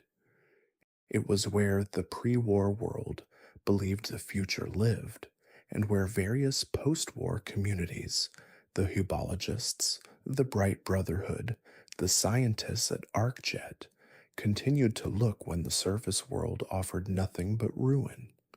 The stars were not reachable for most of them, but the lookets was real, and the reaching was real, and in a universe that is as honest about the weight of loss as Fallout is, that realness is worth pausing over. The wasteland remembers its dreams in its artifacts. The space age left behind its own particular kind of artifact, patient, technical, aimed upward, still functioning in many cases, still transmitting, still waiting. If you know where to look and how to listen, the pre-war world's conversation with the cosmos is still ongoing in the ruins, conducted by machines that were built to last and have lasted, speaking to an audience that is mostly gone, about a future that is mostly lost, in a universe that continues regardless. Behind every rocket and satellite and orbital weapon and lunar lander in the Fallout universe, there were at some point people, engineers who designed the systems, technicians who maintained them, and pilots who flew them. The pre-war space program required an astronaut corps of some kind, a group of trained individuals selected and prepared to do what very few human beings could physically and psychologically endure, to leave the surface of the Earth to pass through the boundary of the atmosphere into the void beyond, and to do whatever the mission required in an environment that would kill an unprotected human being in seconds. The people who did this work in the alternate history of Fallout are not named or detailed in the games, in the same way that specific engineers or factions or corporate leaders are, but their existence is implied by everything the pre war space program left behind, and the culture that formed around them is visible in the toys and memorabilia and promotional materials preserved across the wasteland. The pre war astronaut in Fallout's cultural landscape was not merely a technical specialist. They were a symbol, the most visible embodiment of the pre war civilization's forward momentum, the person who physically occupied the space that everyone else was dreaming about. Their images appeared on cereal boxes and in advertising campaigns and on the covers of magazines and as the inspiration for the toys that children slept with at night. The Jangles the Moon Monkey toy was in this sense a proxy for the astronaut, a domesticated, friendly, child-appropriate version of the kind of person who climbed into a rocket and went somewhere no one had been. The toy was popular because the astronaut was admired, and the astronaut was admired because they represented the whole civilization's most optimistic reading of itself. What the astronauts of Fallout's pre war world actually experienced in their flights is something that the games touch on only indirectly. In the technical documentation preserved in space agency facilities, in the artifacts recovered from orbital missions, in the equipment designed for human use, in environments where human beings were not meant to naturally be. But the experience implied by that documentation is one of extraordinary physical and psychological challenge. The vacuum tube computers that guided their vehicles were reliable, but not precise by modern standards. The communications delays that complicated orbital operations were significant. The life support systems, though engineered with great care, were mechanical systems subject to the ordinary vulnerabilities of mechanical systems under stress. The people who flew in these conditions were, by any measure, exceptionally capable individuals, selected for the combination of technical competence, physical resilience, and psychological stability that the program required, and then trained to a degree of professional excellence that made them among the most prepared human beings their civilization had produced.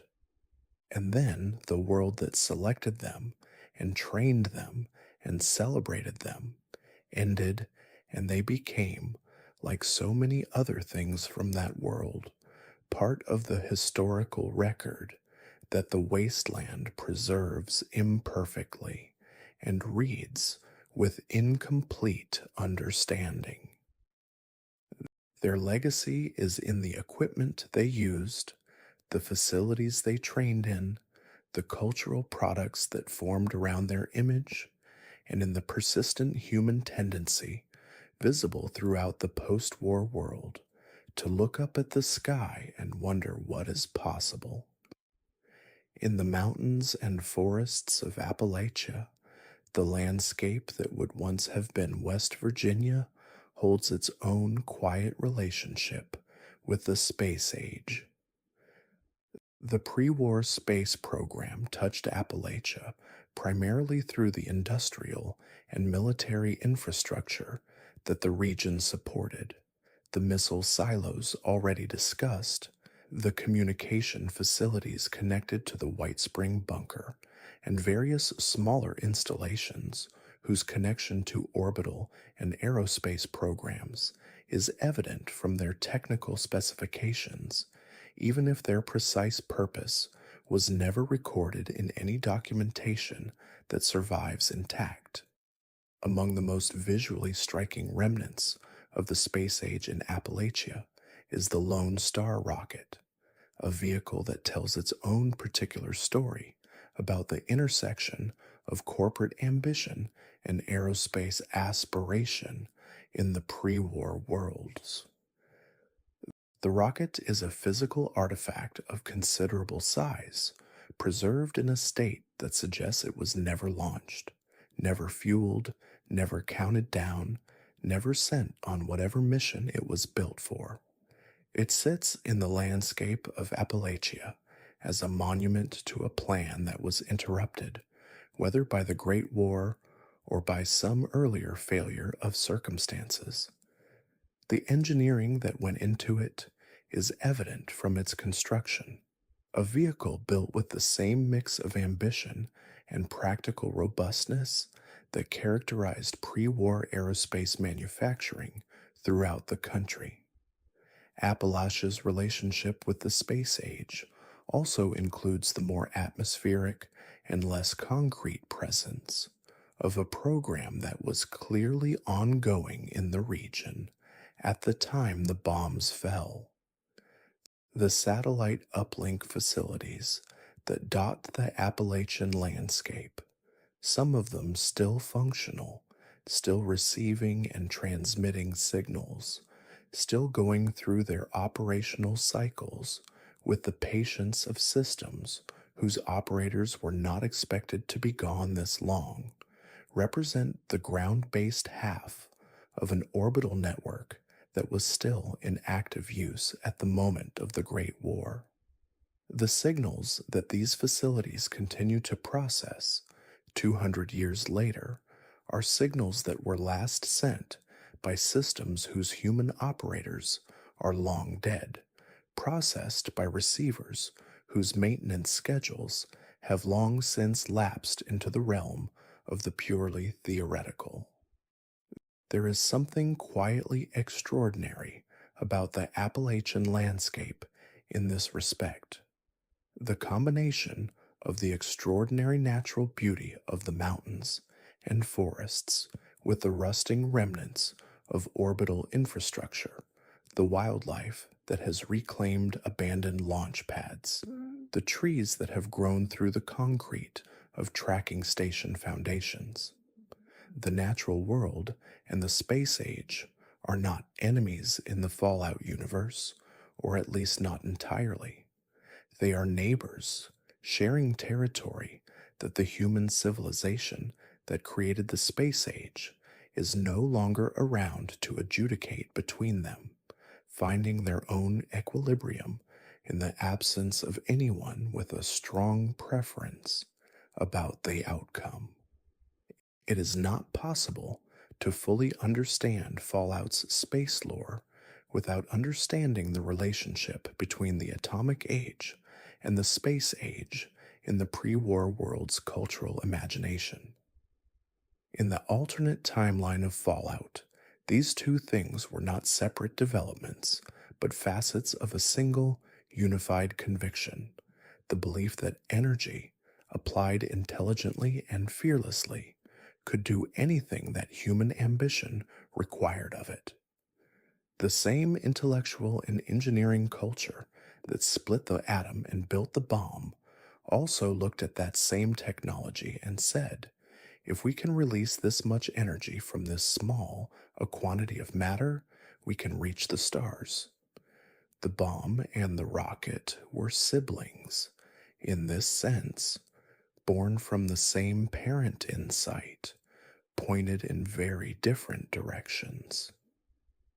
The fusion technology that powered the pre-war world in Fallout, the clean, essentially limitless energy source that ran everything from household appliances to military vehicles, was also the technology that made the pre-war space program more powerful than our own equivalent. A fusion-powered rocket engine produces thrust of a magnitude that chemical rockets cannot approach, which meant that the pre war space program's vehicles were enormously capable, even if their guidance systems and computers were considerably less sophisticated than a modern perspective would consider adequate. Power compensated for precision in a way that is characteristically pre war. The solution to the problem of guidance was not to make the guidance better, but to make the engines powerful enough that the margins for error were substantially wider. This relationship between energy and ambition is one of the most consistent threads in the pre war civilization's technological philosophy, and it runs through the space program as clearly as it runs through anything else. The pre war world did not proceed cautiously, did not optimize carefully, did not prioritize efficiency in its relationship with power. It produced power in extraordinary quantities and applied it enthusiastically in every direction that seemed promising, and worried about the consequences of this approach somewhat less than the consequences ultimately warranted. This was the civilization's greatest strength and most fundamental flaw, expressed simultaneously in every rocket it built, every satellite it launched, every orbital weapon it developed in the shadow of its more publicly celebrated programs. The stars and the bomb were always, in the pre war world's imagination, connected. Both were products of the same unlocking, the realization that the physical world contained energy in quantities that dwarfed anything human civilization had previously accessed, and that this energy could be directed and controlled. What the civilization did with that realization was build both weapons and rockets, and the rockets were almost as dangerous as the weapons in certain configurations, and the weapons could be sent into space as readily as the rockets could, and the line between the two was never as clear as anyone would have liked it to be. This ambiguity is preserved in the wasteland, in the facilities and artifacts that carry both the space program's legacy and the weapons program's legacy in the same locations, using the same technology, aimed at very different destinations. In the ruins of the pre war Commonwealth of Massachusetts, the relationship between the ordinary landscape and the space age is perhaps less dramatic than in the Mojave or Appalachia, but it is no less present for being quieter. The Commonwealth was home to some of the pre war world's most significant technical institutions: universities, research facilities, corporate headquarters, and these institutions were connected in various ways to the aerospace and orbital programs that the space age required. Boston, in the pre war world, was the center of the intellectual infrastructure that supported the space program, even if it was not itself a launch facility. The Cambridge Polymer Labs is one of the Commonwealth's more quietly revealing pre war research sites. The work conducted there was focused on advanced materials science, the development of new substances with properties that made them useful across a range of high technology applications. Some of this work had direct connections to aerospace, materials capable of withstanding the thermal stress of reentry, substances with radiation hardening properties suitable for space-facing applications, polymers engineered for performance in vacuum conditions. The labs operated in the space between the civilian and military research worlds that characterized the pre-war period's industrial landscape. producing results that served both without being exclusively committed to either. The Fort Hagen satellite array is another Commonwealth artifact whose relationship to the space age is inscribed in its very construction. The facility was built around communication with orbital assets. Its enormous antenna arrays were designed to maintain reliable contact with satellites in a variety of orbital configurations, to process the signals received from them, and to transmit commands in response.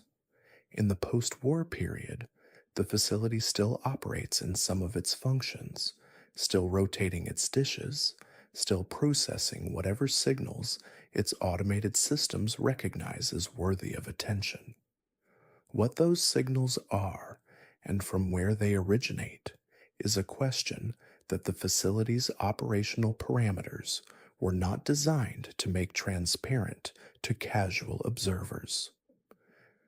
The Commonwealth also preserves, in the architecture of its ruined cities, the particular aesthetic fingerprint of a society that believed in the space age as a lived reality rather than a distant aspiration.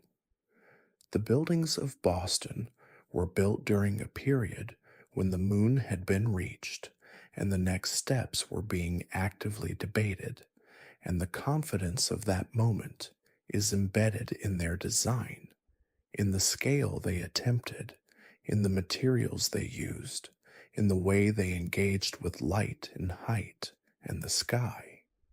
Standing among those ruins, looking up through broken windows at the same sky the pre-war Bostonians looked up at, the distance between what they saw and what has happened since is very clear and very quiet. While almost every other faction and institution in Fallout's post-war landscape maintains some relationship with space, looking upward, building upward, transmitting upward, orbiting above, there is one significant exception that illuminates by contrast what the others share.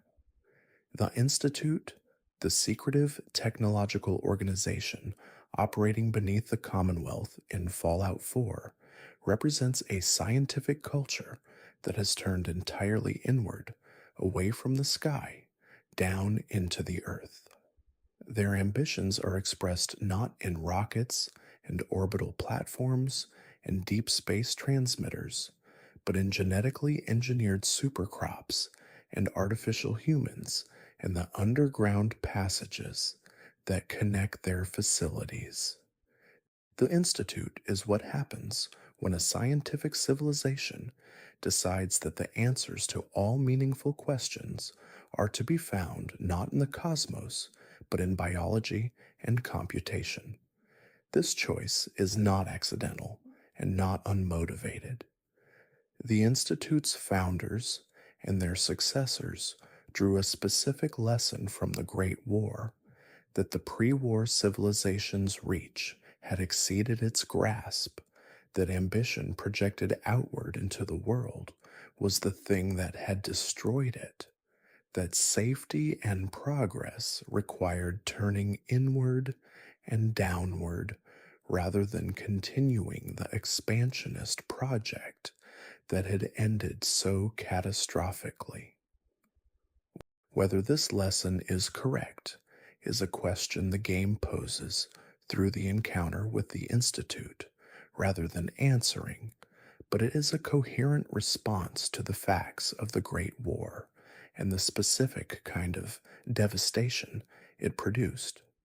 What the Institute's inward turn costs is visible in the contrast between them and the remnants of the pre-war space program scattered throughout the Commonwealth they operate beneath. The pre-war civilization, for all its faults, was reaching toward something, outward and upward, toward the stars, toward contact with whatever else existed in the universe, toward the question of what was possible. The Institute, for all its technical capability, is not reaching toward anything outside itself. It is optimizing, perfecting, maintaining a self sufficient island of sophistication in a ruined world rather than trying to change the relationship between that world and the larger one it exists within. The space program asked what was out there. The Institute asks what can be improved in here. Both questions have value, but they represent very different stances toward the nature and scope of human ambition, and the contrast between them is part of what makes the Commonwealth's landscape so layered. Every section of this quiet journey through Fallout's space lore has circled in its own way around a single observation that is worth naming directly before the journey closes. The pre war civilization built an extraordinary relationship with space, with the space above the atmosphere, with the questions that space implied about the nature of the universe and humanity's place in it, with the technology required to actually go there, and the culture required to make that technology feel meaningful rather than merely impressive. And then that civilization ended very quickly, and what remained was the wasteland. What the wasteland does with the space lore it has inherited is something that varies from faction to faction, from individual to individual, from location to location, in exactly the way that real communities vary in how they engage with their own past. Some of what the pre war world built for space purposes has been repurposed for ground level survival. The rocket boosters on the USS Constitution, the communications infrastructure repurposed for local radio, the engineering knowledge of REPCON applied to a ghoul community's spiritual aspiration. Some of it has been weaponized further than its designers intended. The Archimedes solar weapon, the orbital missile systems of Appalachia. Some of it has been preserved as artifact and memory. The spacesuits in Nuka World, the Jangles toys in 1,000 ruined bedrooms. And some of it has been left alone entirely, continuing to do what it was built to do without any human involvement or awareness at all. The satellites in their orbits, the tracking stations in their rotation, the crashed alien vessel in the quiet dark above the atmosphere. These things exist in a register that the wasteland's survivors mostly cannot access and do not know about, carrying on with a mission that the civilization which created them can no longer understand or endorse or revoke. They are the most purely patient remnants of the space age, not waiting for humanity to return to them, not waiting for anything at all, simply doing what they were built to do in the absence of anyone who remembers why. This quality of patient, purposeful continuation in the absence of human oversight is one of the things that makes Fallout's space lore feel distinct from the rest of the series' treatment of its pre-war legacy. Most pre-war technology in the wasteland is waiting to be found, waiting to be used, waiting to be understood or misunderstood or repurposed. The space-based technology, by contrast, is not waiting. It is already ongoing, already active, already in the middle of whatever purpose its builders gave it. The satellite is already orbiting. The alien ship is already hovering. The tracking dish is already rotating. The space age in Fallout did not stop when the bombs fell. It simply continued without the civilization that started it, which is perhaps the most extraordinary thing that can be said about any human achievement, that it continued past the humans who made it. There is a company whose name appears across the wasteland with a frequency that suggests it was once among the most powerful industrial entities in the pre war United States, and whose footprint stretches from the refineries of the capital wasteland to the energy plants of the Mojave to the deep water facilities of the Gulf region. Poseidon Energy was not primarily an aerospace company, and its relationship with the space age was not as direct or as visible as ArcJets or Repcons. But Poseidon Energy was the company that powered many of the systems that the space age required, and the fuel and energy technologies it developed in pursuit of profit happened to be among the most significant enabling conditions for the pre war space program's most ambitious projects. The particular area of overlap between Poseidon and the space program involved the refinement and storage of fusion fuel. The pre war rockets and orbital systems that operated on fusion power required fuel of extraordinary purity, not the rough, industrial grade fusion material that powered cars and generators and household appliances, but a refined product whose isotopic composition was controlled to tolerances that the rest of Poseidon's product line had no occasion to meet. The division of Poseidon Energy responsible for this work operated largely independently from the rest of the company, with its own facilities, its own quality controls, and its own security arrangements. The space program needed this fuel to be essentially perfect, and Poseidon's aerospace division developed the processes to produce it at a price that reflected how difficult the work was and how few organizations in the world had the capability to do it. The consequence of this role was that Poseidon Energy occupied a position of considerable leverage in the pre war aerospace industry. The rockets and orbital systems built by ArcJet and Repcon and the various military contractors who contributed to the space program all depended at some level on fuel that only Poseidon could reliably produce. This gave the company an influence over the timing and scope of space program projects that no engineering company could challenge, because the engineering could be perfect, and the launch window could be optimal, and the crew could be fully prepared, and none of it would matter if the fuel was not available in the required quantity and quality at the required time. Poseidon understood this leverage and used it with the unsentimental efficiency that characterized all of its business dealings.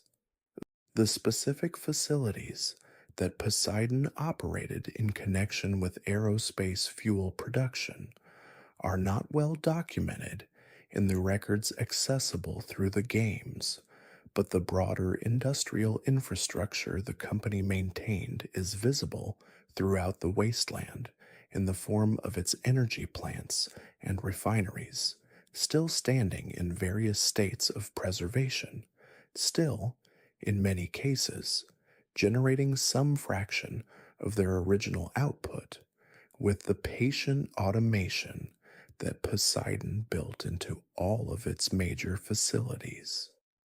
The same engineering culture that made Poseidon capable of refining fusion fuel to aerospace specifications also produced the automated systems that allow those facilities to operate without human maintenance for decades or centuries after the Great War removed the maintenance staff. The facilities endure because they were built to endure, and the reasons they were built to those specifications began in some part with the demands of the space program that needed their products to be exactly right. In the wasteland, Radio is a lifeline. The wanderer who keeps their radio receiver tuned as they move through the ruins will encounter an extraordinary range of broadcasts, automated distress signals still transmitting from facilities whose occupants died decades ago, propaganda messages from various factions playing on loops that outlasted the operators who recorded them, music from before the war filling the irradiated air with the sounds of a civilization that no longer exists, and occasionally something stranger and harder to account for than any of these. The stranger signals are the ones worth paying attention to most carefully, because they are where the space dimension of Fallout's world most directly intrudes on the everyday experience of the wasteland. A signal received on a particular frequency, repeated at regular intervals, with a structure that does not match the random static of atmospheric interference, is either an automated transmission from some pre-war system still dutifully executing its programming, or it is something else entirely. The wasteland does not make it easy to determine which category any given signal belongs to, and part of the experience of listening to these broadcasts is the uncertainty about their origin and purpose. Some of the unusual signals that appear in the games can, with sufficient investigation, be traced to orbital sources, to the remnants of the pre-war satellite network, still performing communication functions for which the ground-based partners are no longer present. These signals are not designed to be useful to the post-war inhabitants of the wasteland. They are maintenance transmissions, orbital telemetry data, positioning signals that would have been processed by ground stations that no longer function. But they are received by any sufficiently sensitive equipment in the area beneath them, and they present themselves as data to anyone who finds them, even if that data is expressed in formats that the receiver cannot interpret. The radio culture of the wasteland is, in this sense, an archaeology of the pre-war world's communication infrastructure. Every signal in the air carries the history of the system that transmitted it, and a sufficiently careful listener can read in those signals the outline of an architecture that once connected the surface to the sky and the sky to the orbit above it. The most ordinary seeming automated broadcast may be the echoing voice of a satellite that has been circling for 2 centuries, delivering its message to receivers that have long since stopped being able to make use of it, but continuing the delivery because that is what the programming specifies, and the programming does not know that the purpose it was designed to serve has ended. There is something almost tender about the signals that come from above. They were transmitted by machines sent up for purposes that the human beings who designed and launched them believed in absolutely: communication, navigation, surveillance, scientific observation. Those purposes were real, and the machines continue to serve them to the best of their ability, which is to say they continue to transmit, to orbit, to execute their programming, regardless of whether any of it matters anymore in the ways its designers intended. The signals go up, the signals come down.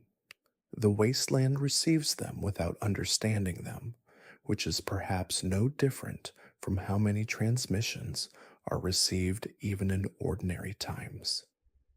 If one could have access to the archived data stored by the pre-war satellites that still orbit above the wasteland, The record they contain would be the most complete and least contested account of the Great War and its aftermath available anywhere in the post war world. From their positions above the atmosphere, these satellites watched the exchange of nuclear weapons in real time, saw the detonation signatures bloom across the surface, tracked the rise of the mushroom clouds, observed the spreading patterns of radiation and firestorm from an altitude that placed the entire catastrophe in a single field of view. The instruments that recorded these events were not designed to be witnesses to the end of civilization. They were designed for navigation, for communication, for surveillance. But they were present, and their sensors were active, and some fraction of what they recorded may have been preserved in orbital storage systems that have continued to accumulate data in the absence of any ground-based request to transmit it. The perspective that a satellite record of the Great War would offer is one that no survivor on the surface could have possessed. Every account of the bombs falling that exists in the wasteland, every journal entry, every terminal log, every frantic holotape recorded in the moments before or after impact, reflects the experience of someone who was on the ground, inside the event, with a view bounded by the horizon and overwhelmed by the immediate physical reality of what was happening around them. The satellites, by contrast, saw everything at once. They saw which missiles flew and where they were targeted and where they impacted. They saw the sequence of detonations unfold across the globe in the minutes during which the war was fought and lost and ended. They saw the before and the after with an impartiality that no human observer could achieve, because they were above the whole of it and had no personal stake in any particular outcome. What this record would reveal, if it were accessible, is something the Fallout universe wisely declines to specify. The question of exactly what happened during the Great War, who launched first, what the intended targets were, whether any diplomatic communication was attempted in the final hours, whether the war was deliberate or the result of miscommunication and mechanical failure, is left permanently open in the series, and the openness is deliberate. An orbital archive that answered all of these questions definitively would resolve a mystery that the Fallout universe uses most productively as a mystery. The war happened. The civilization ended. The specific mechanics of how and why and by whose decision are matters that the wasteland gets to decide for itself in the absence of authoritative records, and the decisions that different individuals and factions make about those questions reveal more about the post-war world than any definitive answer could provide. The satellites saw it all and said nothing because they were not designed to narrate. They were designed to observe and transmit on request, and the requests stopped coming, and so the observations accumulated in silence. Somewhere above the wasteland, the most complete record of the Great War that exists in the Fallout universe drifts in its orbit, waiting for a ground station that has not been operational in 2 centuries to ask for the download. Among the various classified projects that the pre-war government and its corporate partners pursued in the final decades before the Great War, there exists in the documentation scattered across the wasteland's terminals and holotapes a category of research that represents the most extreme application of the space age's enabling technologies to the objectives of the Cold War military. Poseidon Energy, whose role in fueling the legitimate space program has already been discussed, was also involved in research programs of a considerably less publicly presentable nature, specifically the exploration of orbital platforms as delivery systems for energy weapons of various types. The overlap between Poseidon's energy technology and the military's interest in orbital weapons was straightforward in concept, even if difficult in execution. Poseidon understood better than almost anyone else in the pre war industrial landscape how to generate, store, and release energy in very large quantities with very precise control.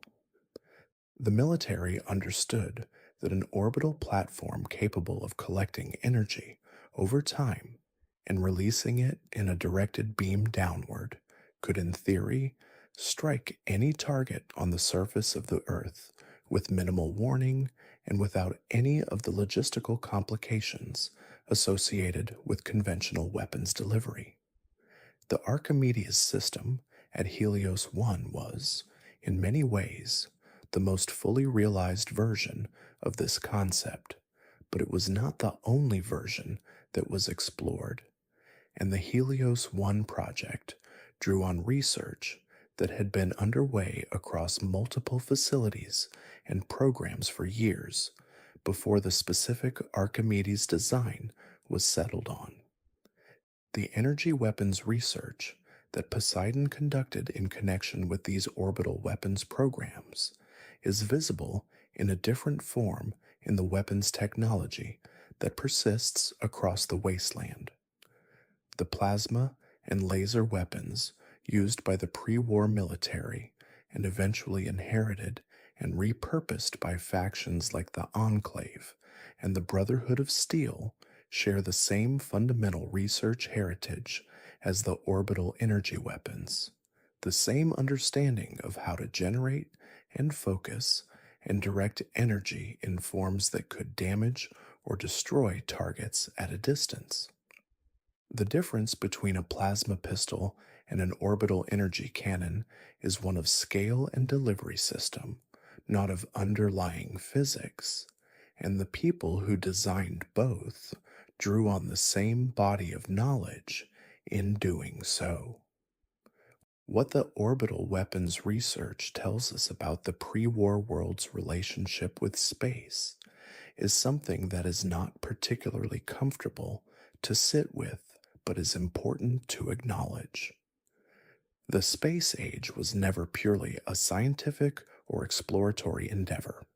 It was also, always, a military project, a domain where the competition between nations played out in the technical language of orbital mechanics and weapons delivery systems and strategic advantage. The scientists who dreamed of deep space communication and the engineers who designed orbital weapons platforms were not entirely separate communities. They worked in the same industrial landscape, shared some of the same funding streams, and used versions of the same technologies toward objectives that were pointed in very different directions. The sky above the pre-war world was both the most romantic frontier imaginable and the most practical battlefield available, and the pre-war civilization managed to hold both of these truths about it at the same time with a facility that, in retrospect, was perhaps its most characteristic quality. In the harbor of what was once Boston, beneath the gray water that the Great War left even grayer, a vessel rests in a condition that is somewhere between operational and stranded, that represents one of the more quietly remarkable survival stories in the Fallout universe. The Yangtze is a Chinese submarine, a vessel of the People's Liberation Army Navy that was operating in the waters off the American Northeast coast at the moment the bombs fell, and which has remained in those waters ever since, not by choice, but because the circumstances of the Great War left it in a position from which departure was not practically possible. The Yangtze's connection to the space lore of Fallout is indirect but real. The submarine's communication systems were designed to receive, among other things, transmissions from Chinese military satellites, the orbital assets that formed the space based component of the People's Liberation Army's command and control infrastructure. In the period before the Great War, these satellite communications were a routine part of the submarine's operational environment, providing navigation data, encrypted orders from Naval Command, and intelligence updates relevant to its mission. The satellite communications are still received by the Yangtze systems in the post war period because the communications infrastructure continues to function to whatever extent Chinese satellites remain in functional orbits, but the transmissions the submarine receives now are automated maintenance signals from systems that have been operating without human oversight for 2 centuries, rather than orders from a naval command that ceased to exist on the day of the Great War. The captain of the Yangtze, Zhao, has been alive for those 2 centuries in a state of radiation induced ghoulification, transformed by the leaking reactor and the ambient radiation of the harbor into something that is no longer fully human but retains complete human consciousness and memory, and most importantly, a sense of duty that has not wavered in 200 years. He has continued to perform the functions of a submarine captain in circumstances that make those functions essentially meaningless, maintaining the vessel, managing the automated systems, awaiting orders that he knows will never come from a navy that he knows no longer exists. His psychological relationship with the satellite signals that the Yangtze continues to receive is one of the quietly extraordinary details that the game provides without comment. The signals from above are the last functional connection that Zhao has to the civilization that built him and his vessel, and they continue to arrive with a regularity that is simultaneously comforting and heartbreaking. The Yangtze is in many ways a microcosm of the larger theme of pre-war technology enduring past its civilization. The submarine's reactor continues to function. Its navigation systems continue to track position. Its communication systems continue to receive signals from orbital assets that are themselves operating past the civilization that placed them in orbit. Every layer of the system maintains its function because it is built to be maintained, and the maintenance is happening, and the purpose that all of this maintenance serves is simply the continuation of a mission that the world it was designed for no longer exists to recognize. In the post-war wasteland, the dominant preoccupations of the beings who inhabit it are intensely local: where to find food, how to stay safe, which factions offer protection and which ones offer danger, how to navigate a landscape that is simultaneously dangerous and beautiful in ways that the pre-war world never produced. The space age and its legacy are not, for most wasteland inhabitants, subjects of active concern or even passive awareness. The crashed UFO is just a strange piece of metal in the ground. The satellite dish is just a convenient landmark. The alien blaster is just an unusually effective weapon. The context in which these things mean something larger requires an education and a historical perspective that the wasteland does not reliably provide. The supermutants are perhaps the most extreme example of this disconnection. Created through exposure to the forced evolutionary virus, a pre war military research project that produced results vastly different from anything its designers intended. Supermutants are beings whose biological reality is a product of the same scientific ambition that produced the space program, the Vault Tech experiments, the FEV research itself.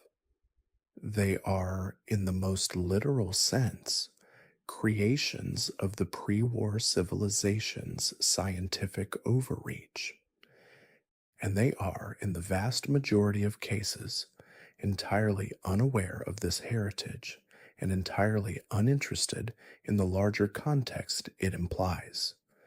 The supermutant who wanders past a collapsed ArcJet facility does not see an aerospace company that once dreamed of reaching the galaxy. It sees a building which may or may not contain things worth taking. This is not a criticism of supermutants, but an observation about the condition of post war knowledge and perspective. The vast majority of wasteland inhabitants, human, ghoul, synth, supermutant, or anything else, exist in a present so demanding that the past is accessible only in fragments, and the connections between those fragments that would make them meaningful are rarely available to anyone without substantial resources and substantial motivation. The space age is one of the most thoroughly fragmented parts of the pre war legacy, because it was always the part of that legacy least connected to everyday life, least embodied in the objects and structures that the average person encountered daily, most dependent on institutional memory and technical education for its context. What this means for the space lore of the Fallout universe is that its significance is essentially invisible to most of the people who live within it. The alien vessel hovers above, the satellites orbit, the tracking dishes rotate, the orbital weapons wait in their silos, and the wastelanders below go about their daily work of survival, looking at the ground more than the sky, finding meaning in the immediate and the local, building communities and stories and beliefs from the materials available to them, which sometimes includes fragments of the space age, recontextualized and repurposed, without any clear understanding of what they originally were or what they once meant to the civilization that made them. In the living rooms and waiting areas and school classrooms of the pre-war world, the space age was not merely a scientific or military reality, it was entertainment. The pre-war media produced an extraordinary volume of content centered on space: films, television programs, radio dramas, comic books, magazines, and interactive experiences, all exploring the romance of cosmic exploration in the aesthetic vocabulary of a culture that was simultaneously optimistic about the future and anxious about the Cold War that shadowed it. The particular flavor of pre-war space media was a direct expression of those twin pressures, the excitement of the frontier mixed with the paranoia of the conflict, producing a genre that was at once adventurous and nervous, full of heroes and threatened by enemies whose difference from humanity was always partly a metaphor for the other of the Cold War. The evidence of this media landscape persists in the wasteland in the form of the objects it produced: the toys, The promotional items, the advertising materials, the decorative elements drawn from space themed media that appear in the pre war homes and commercial spaces preserved across the games. A child's bedroom in a ruined Boston suburb may contain a poster of a generic space hero alongside the Jangles the Moon Monkey toy and a model rocket kit that was never assembled.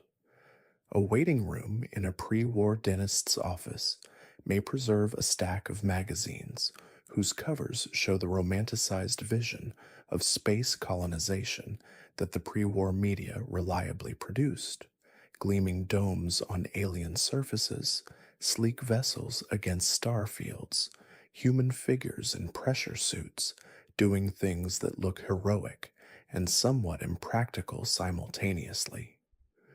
The Nuka-Cola Corporation's relationship with space-themed media is particularly worth examining because Nuka-Cola understood better than almost any other pre-war corporation how to align its products with the cultural moments that mattered to consumers. The space age was exactly the kind of cultural moment that Nuka-Cola was designed to exploit. Not cynically, exactly, but with the complete unself-consciousness of a company that genuinely believed that what was good for Nuka-Cola was good for America and vice versa. Space-themed Nuka-Cola promotions appeared regularly throughout the pre-war period, each one carefully calibrated to the specific cultural temperature of the moment, adjusting as the space program moved from the early excitement of first launches to the mature confidence of regular orbital operations to the increasingly anxious tone of the final pre-war years when it was becoming clear that the Cold War might not resolve in favor of the optimistic reading.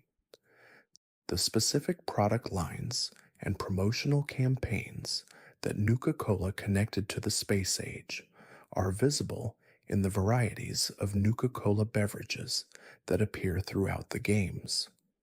Nuka-Cola Galaxy, with its deep blue color and the star field imagery on its bottle, was a direct product of the space age marketing campaign, a limited edition variety introduced to coincide with a particularly significant pre-war space mission and expanded into a regular product when its sales exceeded the company's expectations. The flavor, whatever it actually tastes like to a wastelander 2 centuries later, carries in its branding the full weight of the cultural moment that produced it. The conviction that the stars were not only reachable, but purchasable, that the frontier of cosmic exploration was something you could hold in your hand and drink. Among the post-war organizations that have maintained a consistent relationship with the knowledge and records of the pre-war world, the followers of the apocalypse occupy a unique position, not because they have more access to that knowledge than other factions, but because they have made the preservation and dissemination of that knowledge their central institutional purpose. The followers are, in the most fundamental sense, librarians of the apocalypse, collectors and keepers of pre-war knowledge, who believe that the rebuilding of civilization depends on recovering what was lost and making it available to those who can use it. Their engagement with the space age is part of this larger project, and it produces some of the most quietly affecting encounters with pre-war scientific history that the Fallout universe offers. The followers maintain archives that include technical documentation from the space program, not the classified military material, which is largely inaccessible to them, but the civilian documentation, the scientific papers, the engineering records that the open literature of the pre war world produced. These archives allow the followers to understand what the pre war space program was doing in a way that most post war inhabitants cannot, and this understanding shapes their perspective on the artifacts of the space age that they encounter in ways that distinguish them sharply from other wasteland factions. A follower of the apocalypse examining a crashed satellite dish, or a pre war tracking station, or the wreckage of a launch facility, sees something different from what a raider, or a caravan merchant, or even a Brotherhood knight sees. They see a piece of a system that was doing something specific and technically sophisticated for purposes that were, in the pre war world, considered important enough to justify the enormous investment required to build and maintain them. They see the record of a civilization's reach, and they understand that reach in its own terms rather than simply in terms of what the artifacts are worth as salvage or as weapons or as sources of pre war caps. The followers' interest in the space age extends to the alien dimension of Fallout's cosmos as well, though their engagement with that dimension is necessarily more speculative than their engagement with the pre war human program.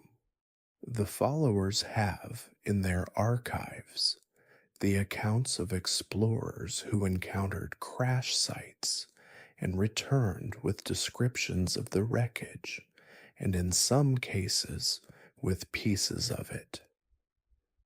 These accounts are treated with the same scholarly seriousness that the followers apply to all their materials, neither dismissed as impossible nor accepted as complete, but held as evidence to be weighed and contextualized and placed alongside whatever other evidence bears on the same questions.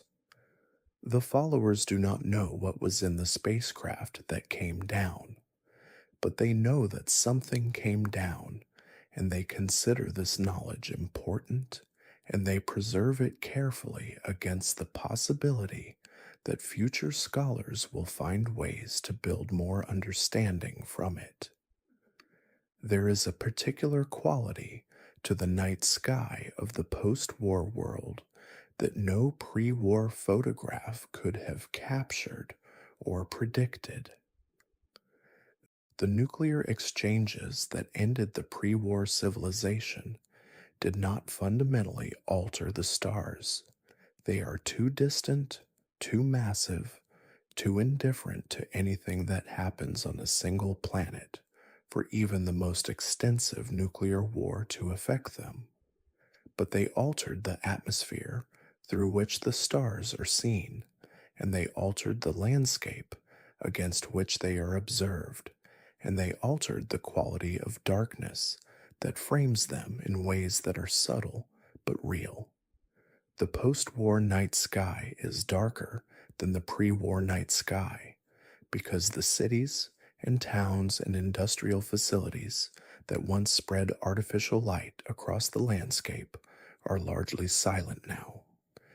The darkness that the wasteland produces at night is, in its own way, a kind of gift, the return of a quality of night that the pre war world had eliminated from most of its inhabited areas, a darkness in which the Milky Way is visible as a broad, diffuse light across the sky, in a way that it was not visible from any pre war city. The traveler who camps in the open wasteland and looks up on a clear night sees something that the pre war inhabitants of Boston or Los Angeles or Washington rarely saw: the full, unmediated spectacle of the night sky, the galaxy visible overhead in something approaching the clarity that humans experienced before artificial lighting changed the relationship between people and the dark. This is not meant as an endorsement of the apocalypse or a suggestion that nuclear devastation was worth the improved stargazing. It is simply an observation about the specific quality of the post war night that the Fallout universe contains without explicitly drawing attention to it. The wasteland is many things, most of them grim, but among the things it is, improbably, is a landscape in which the cosmos is more immediately visible than it was to the civilization that destroyed itself in its pursuit of the stars. The stars came closer in the only way that was available in the absence of the rockets and satellites and orbital platforms that the pre war world built, not by being reached, but by being seen clearly and fully against a darkness that the end of the old world inadvertently restored.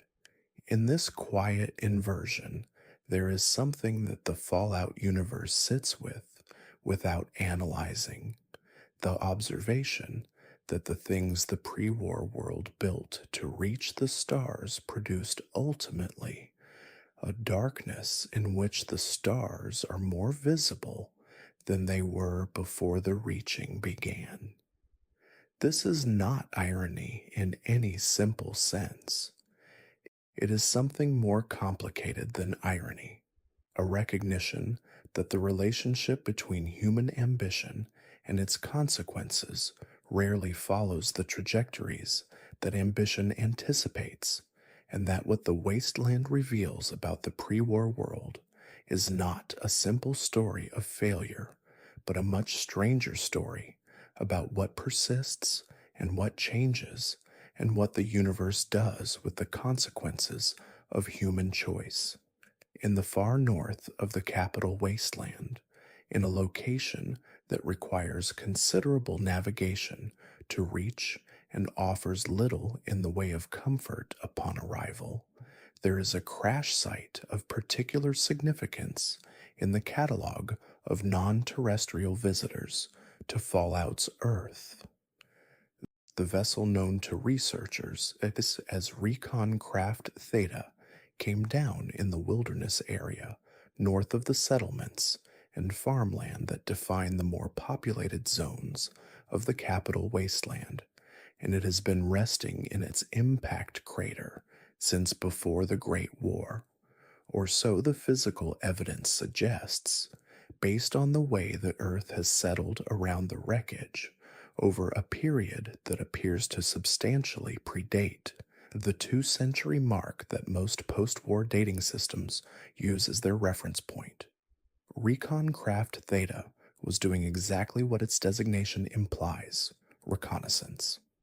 The craft was a small, fast, lightly armed vehicle whose primary function was observation rather than combat or transport.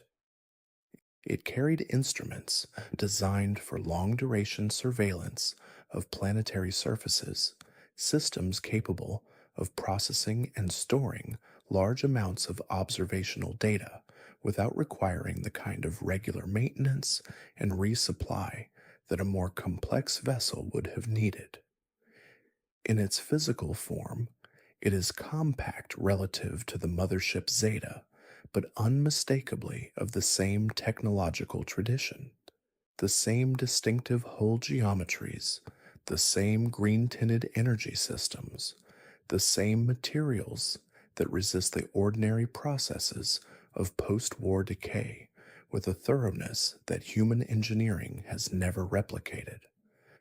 The signal that the craft has been transmitting since its crash landing is where the story of Recon Craft Theta becomes genuinely strange. The signal is not a distress call in any format that suggests the vessel or its occupants, if there were occupants, require rescue. It is a positional beacon, a simple, repeating transmission that broadcasts the craft's location with a regularity and precision that suggests the system responsible for it is in perfect working order despite however many decades or centuries have passed since the crash. The beacon is transmitting to something.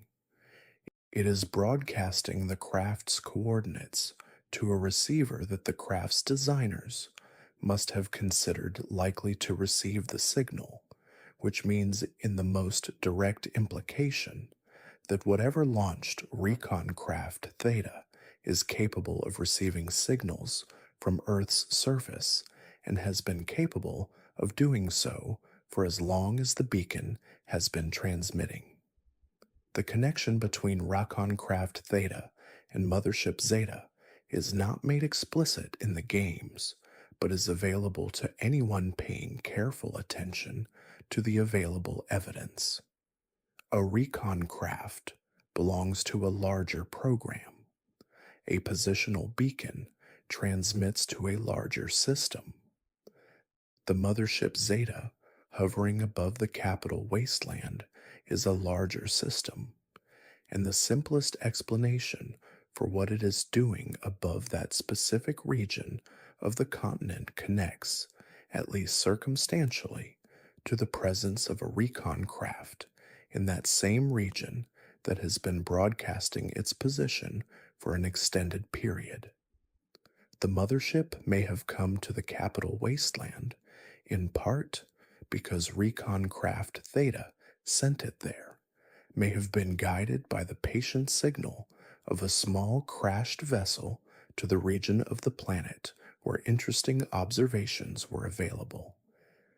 If this reading is correct, the recon craft is not a coincidence or a random crash site. It is a marker placed in the landscape by a civilization with the patience and the planning horizon to send a reconnaissance mission, wait for its data, and then send a larger vessel when the data suggested that the investment was worthwhile.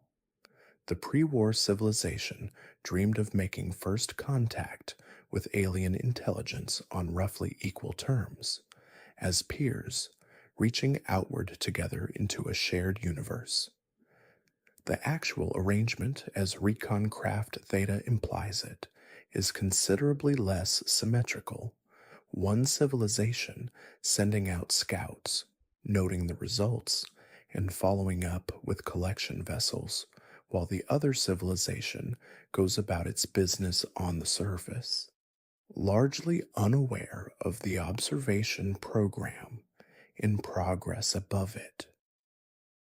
When trying to understand what the alien presence in Fallout's universe actually means, not in narrative terms, not in gameplay terms, but in the deeper terms of what it implies about the nature of the world the games inhabit, it is useful to attempt to adopt the perspective of the observers themselves, insofar as that is possible for beings whose motivations and sensory apparatus and cultural context are entirely unknown. From the perspective of whatever civilization has been sending vessels to observe the Earth, the planet is not a catastrophe, it is a data set. The Great War that ended the pre-war human civilization is, from a sufficiently elevated vantage point, one event in a long sequence of events on a planet that has been producing events worthy of observation for longer than the civilization that just destroyed itself has existed. The pre-war human civilization that built rockets and developed fusion power and conducted cold wars and designed experiments for underground bunkers was one phase in the planet's story, not the story's climax. Its ending was, from the orbital observation platform's perspective, presumably just as interesting as its peak, and possibly more so, given the unusual character of what it produced in its aftermath. This perspective, the long view, the observational distance, the removal of the particular human emotional investment in the outcome, is one that the Fallout universe periodically forces its characters and its players to confront through the space themed content scattered across the games. The alien crash sites, the mothership, the alien blaster, the recon craft, all of these things introduce into the wasteland's otherwise intensely local drama a scale of reference that is, quite literally, cosmic. They are not there to provide resources or advance plot lines exactly.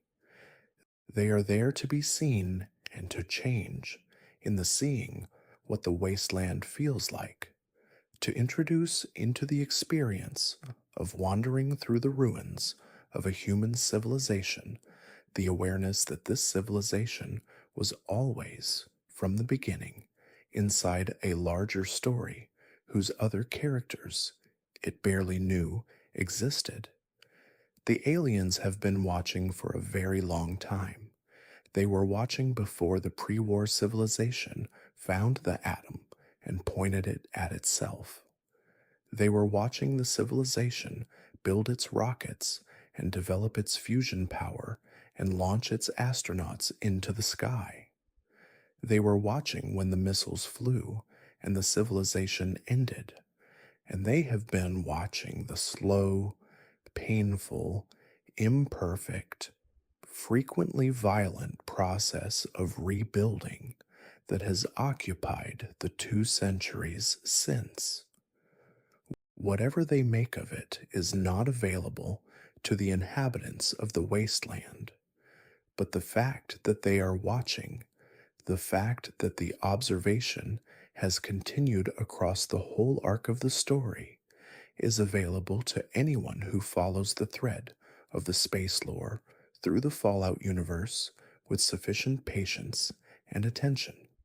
That awareness, the sense of being observed from above by something vast and patient and beyond the horizon of human comprehension, is one of the quietest and most affecting contributions that Fallout's space lore makes to the overall emotional texture of the series.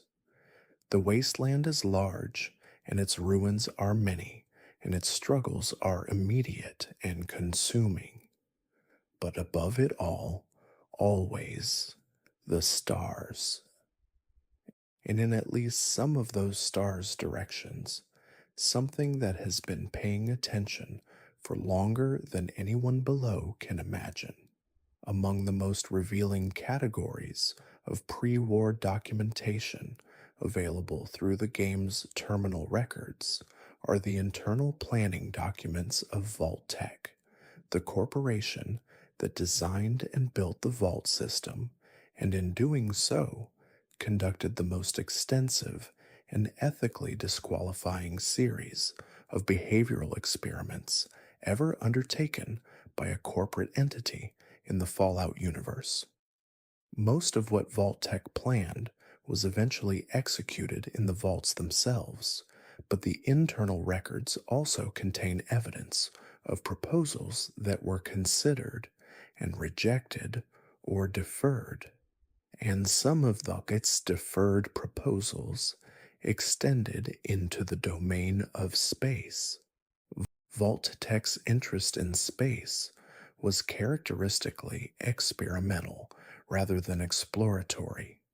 Where the pre-war space program was interested in what space contained and what it was possible to do there, Vault-Tec was interested in what space conditions, the isolation, the confinement, the distance from Earth, the absence of any conceivable social support network, would do to human psychology and behavior over extended periods.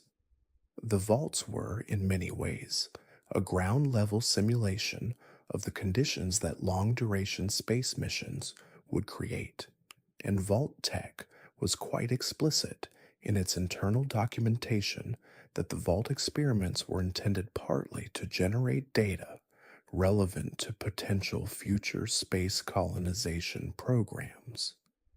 The proposals that extended this interest into actual space-based experimentation involved small orbital stations, facilities that would have been launched into orbit, carrying groups of human subjects selected and prepared on principles consistent with the vault selection processes, and then left to conduct their lives under observation for periods of months or years.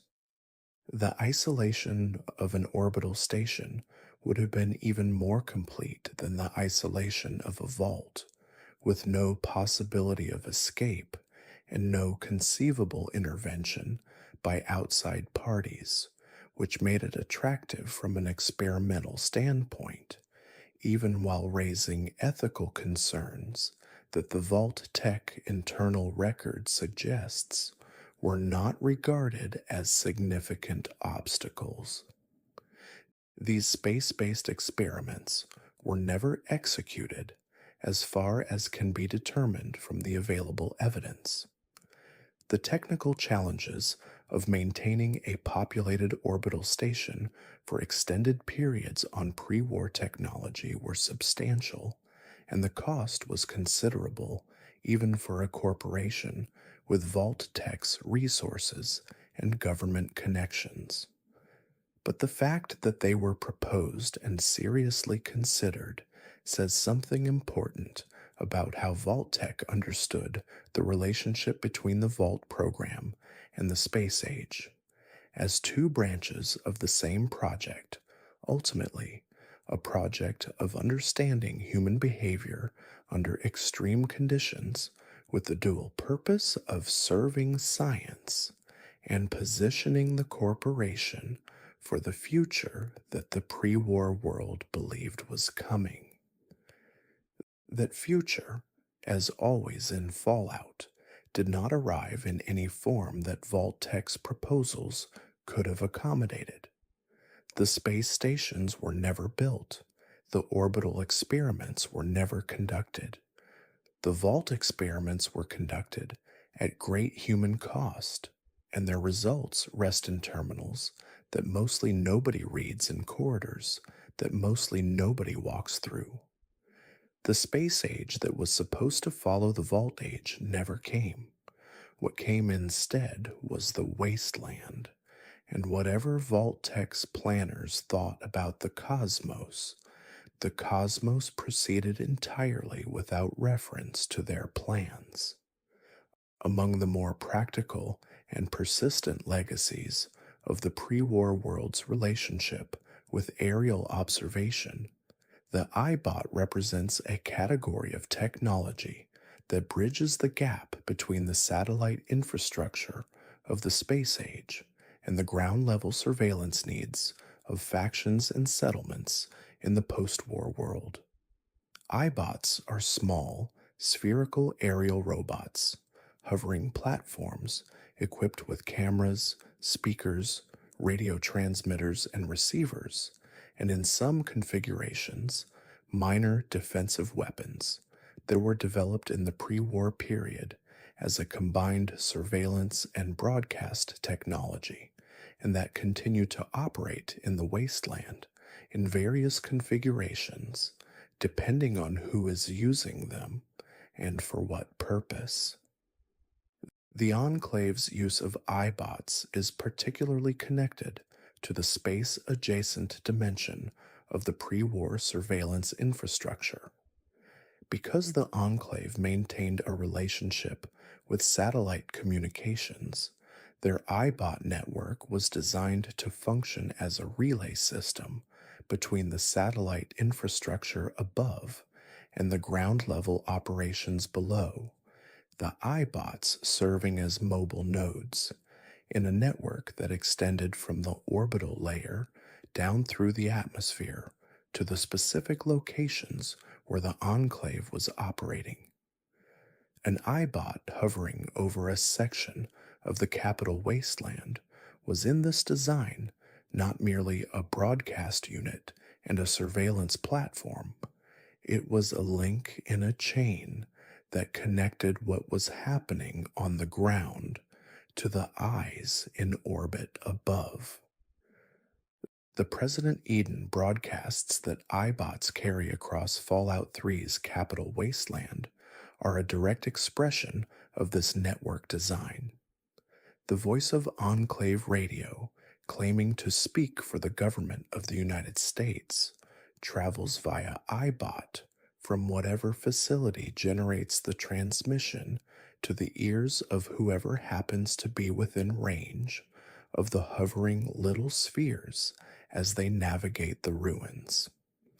The satellites contribute to this network by extending the range of enclave communications beyond what ground based transmission alone could achieve, making it possible for a signal originating at Raven Rock or another enclave facility to reach iBots operating in areas too distant for direct ground based transmission. For the average wasteland inhabitant who encounters an iBot, the connection to orbital infrastructure is entirely invisible. The iBot is just a machine, an occasionally helpful source of music, an occasionally threatening broadcaster of enclave propaganda, a floating sphere with a camera eye that some people shoot on sight and others ignore as irrelevant.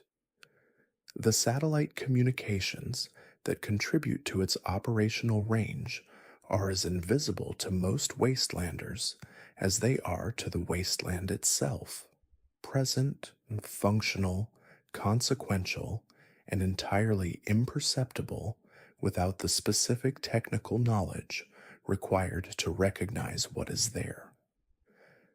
There is a period in the post-war timeline extending roughly through the first decades after the Great War that survivors and historians refer to in various ways: the long winter, the dark years, the time of ash, but which shares across all its naming a common essential quality. It was a period in which the sky was not the sky that the pre-war world had known. The nuclear exchanges that ended the pre-war civilization injected enormous quantities of particulate matter into the atmosphere. The burned material of cities and forests and industrial facilities, carried upward by the energy of the detonations to altitudes from which it spread and persisted for years, significantly reducing the amount of sunlight reaching the surface and producing the climate effects that compounded the direct damage of the blasts. During this period, the night sky that had been a clear window on the cosmos was occluded. The stars were visible, if at all, only through a haze of atmospheric debris that reduced their number and their brightness and their clarity. The Milky Way, that broad arc of light that is the most immediate visible evidence of the galaxy that contains the solar system, was essentially invisible from the surface during the worst of the post-war atmospheric disruption. The sky that the survivors looked up at in the first years after the war was not a window onto the universe, but a ceiling, gray and opaque, and offering nothing that could be called comfort or perspective. The gradual clearing of the atmosphere over the following decades was, among the many slow processes of post-war recovery, one of the least celebrated and most quietly significant. As the particulate matter settled and the sky lightened and the stars became visible again, generation by generation, community by community, there was a restoration of something that the human nervous system responds to in ways that are not always conscious. The sense that the world extends beyond the horizon, that the space above the clouds is real and large and contains things that can be seen, that the immediate environment of the wasteland is not all there is. The children born in the first post-war decades did not see the stars the way their grandparents had seen them, and they did not know to miss what was absent. The children born in the stabilizing decades that followed saw a sky that was clearer than their parents' sky, and understood on some level that the sky they were seeing was a sky in recovery, returning towards something that no living person remembered clearly. By the time the games take place, 2 centuries after the Great War, the atmosphere has largely cleared, and the night sky of the wasteland is, as mentioned earlier, clearer than the pre war sky in many areas, simply because the artificial lighting that once competed with the stars is gone. The stars came back. They came back on their own schedule, indifferent to the reasons they had been obscured, and they found a world below them that was still sorting through the wreckage of the civilization that had obscured them, doing its patient work beneath a sky that had returned to something like its original clarity. In the catalog of pre war professions that the Fallout universe honors and remembers and occasionally preserves in the form of notes and terminal entries and the arrangement of specific objects in specific locations, the astronomer is conspicuously underrepresented.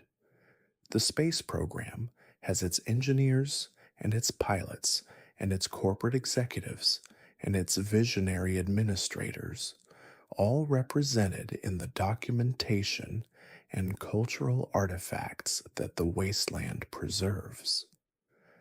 But the people who spent their professional lives simply looking at the sky, not building the rockets to go there, not designing the weapons to deploy from orbit, not developing the communication systems to use the satellites, but simply trying to understand what was out there. These figures are quiet in the record. They existed. The pre war world had observatories, some of which appear in the Fallout landscape as ruins with distinctive architecture. The large domes that house telescope mounts, the administrative buildings adjacent to them, the specialized equipment whose specific purpose is visible even in its degraded post war state.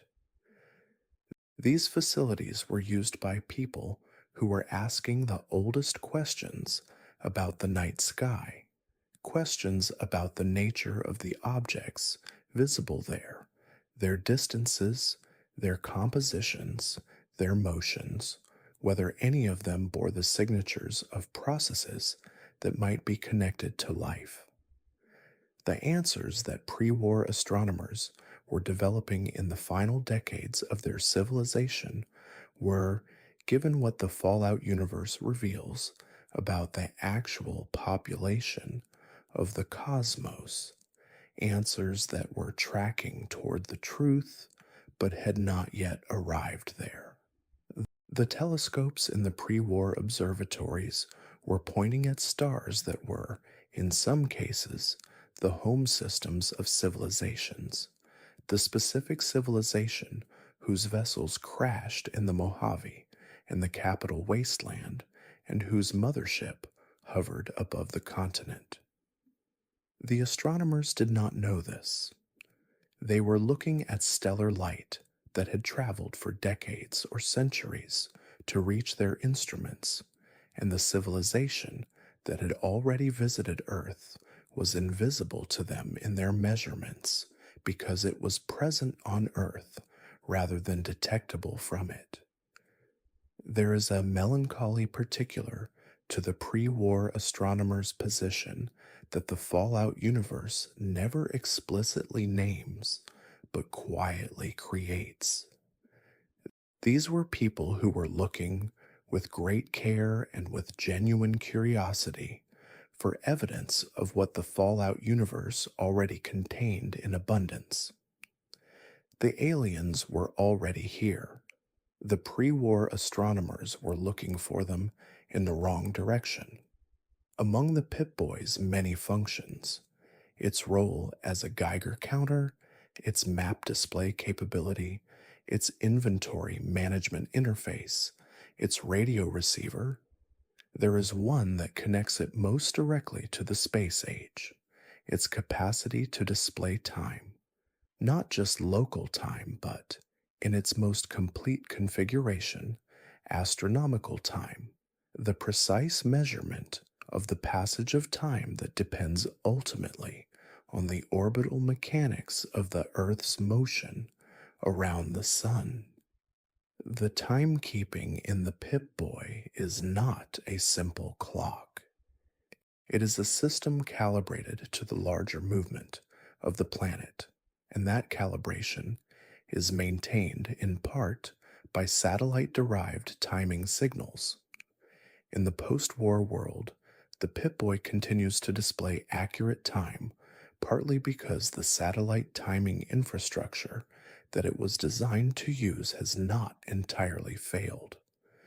The specific mechanism by which this works is not explained in the games, but the implication of accurate time display in a world where most mechanical clocks have long since run down or failed is that some element of the pre-war timing infrastructure is still functional, still providing reference signals accurate enough to maintain the calibration that the Pip-Boy's display requires.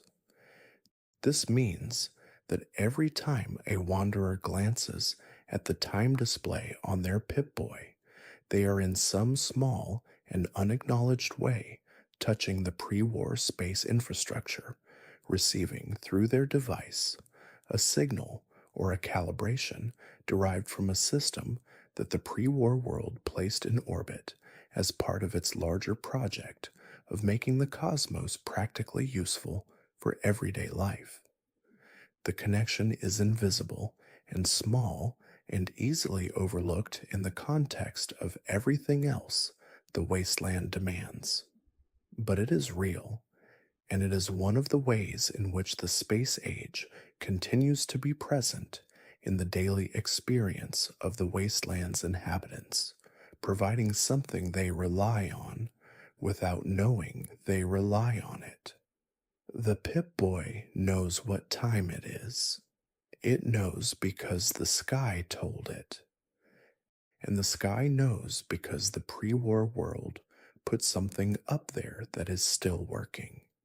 There is nothing quite like standing in the wasteland on a clear night, which is not the same thing as saying there is nothing quite like standing in the wasteland at all. The clear nights in the post-war world have a particular quality of sky, a darkness uninterrupted by the light pollution that the pre-war civilization spread across the landscape, a darkness that was present before humanity arrived and will be present long after the last remnants of its civilizations have settled back into the earth.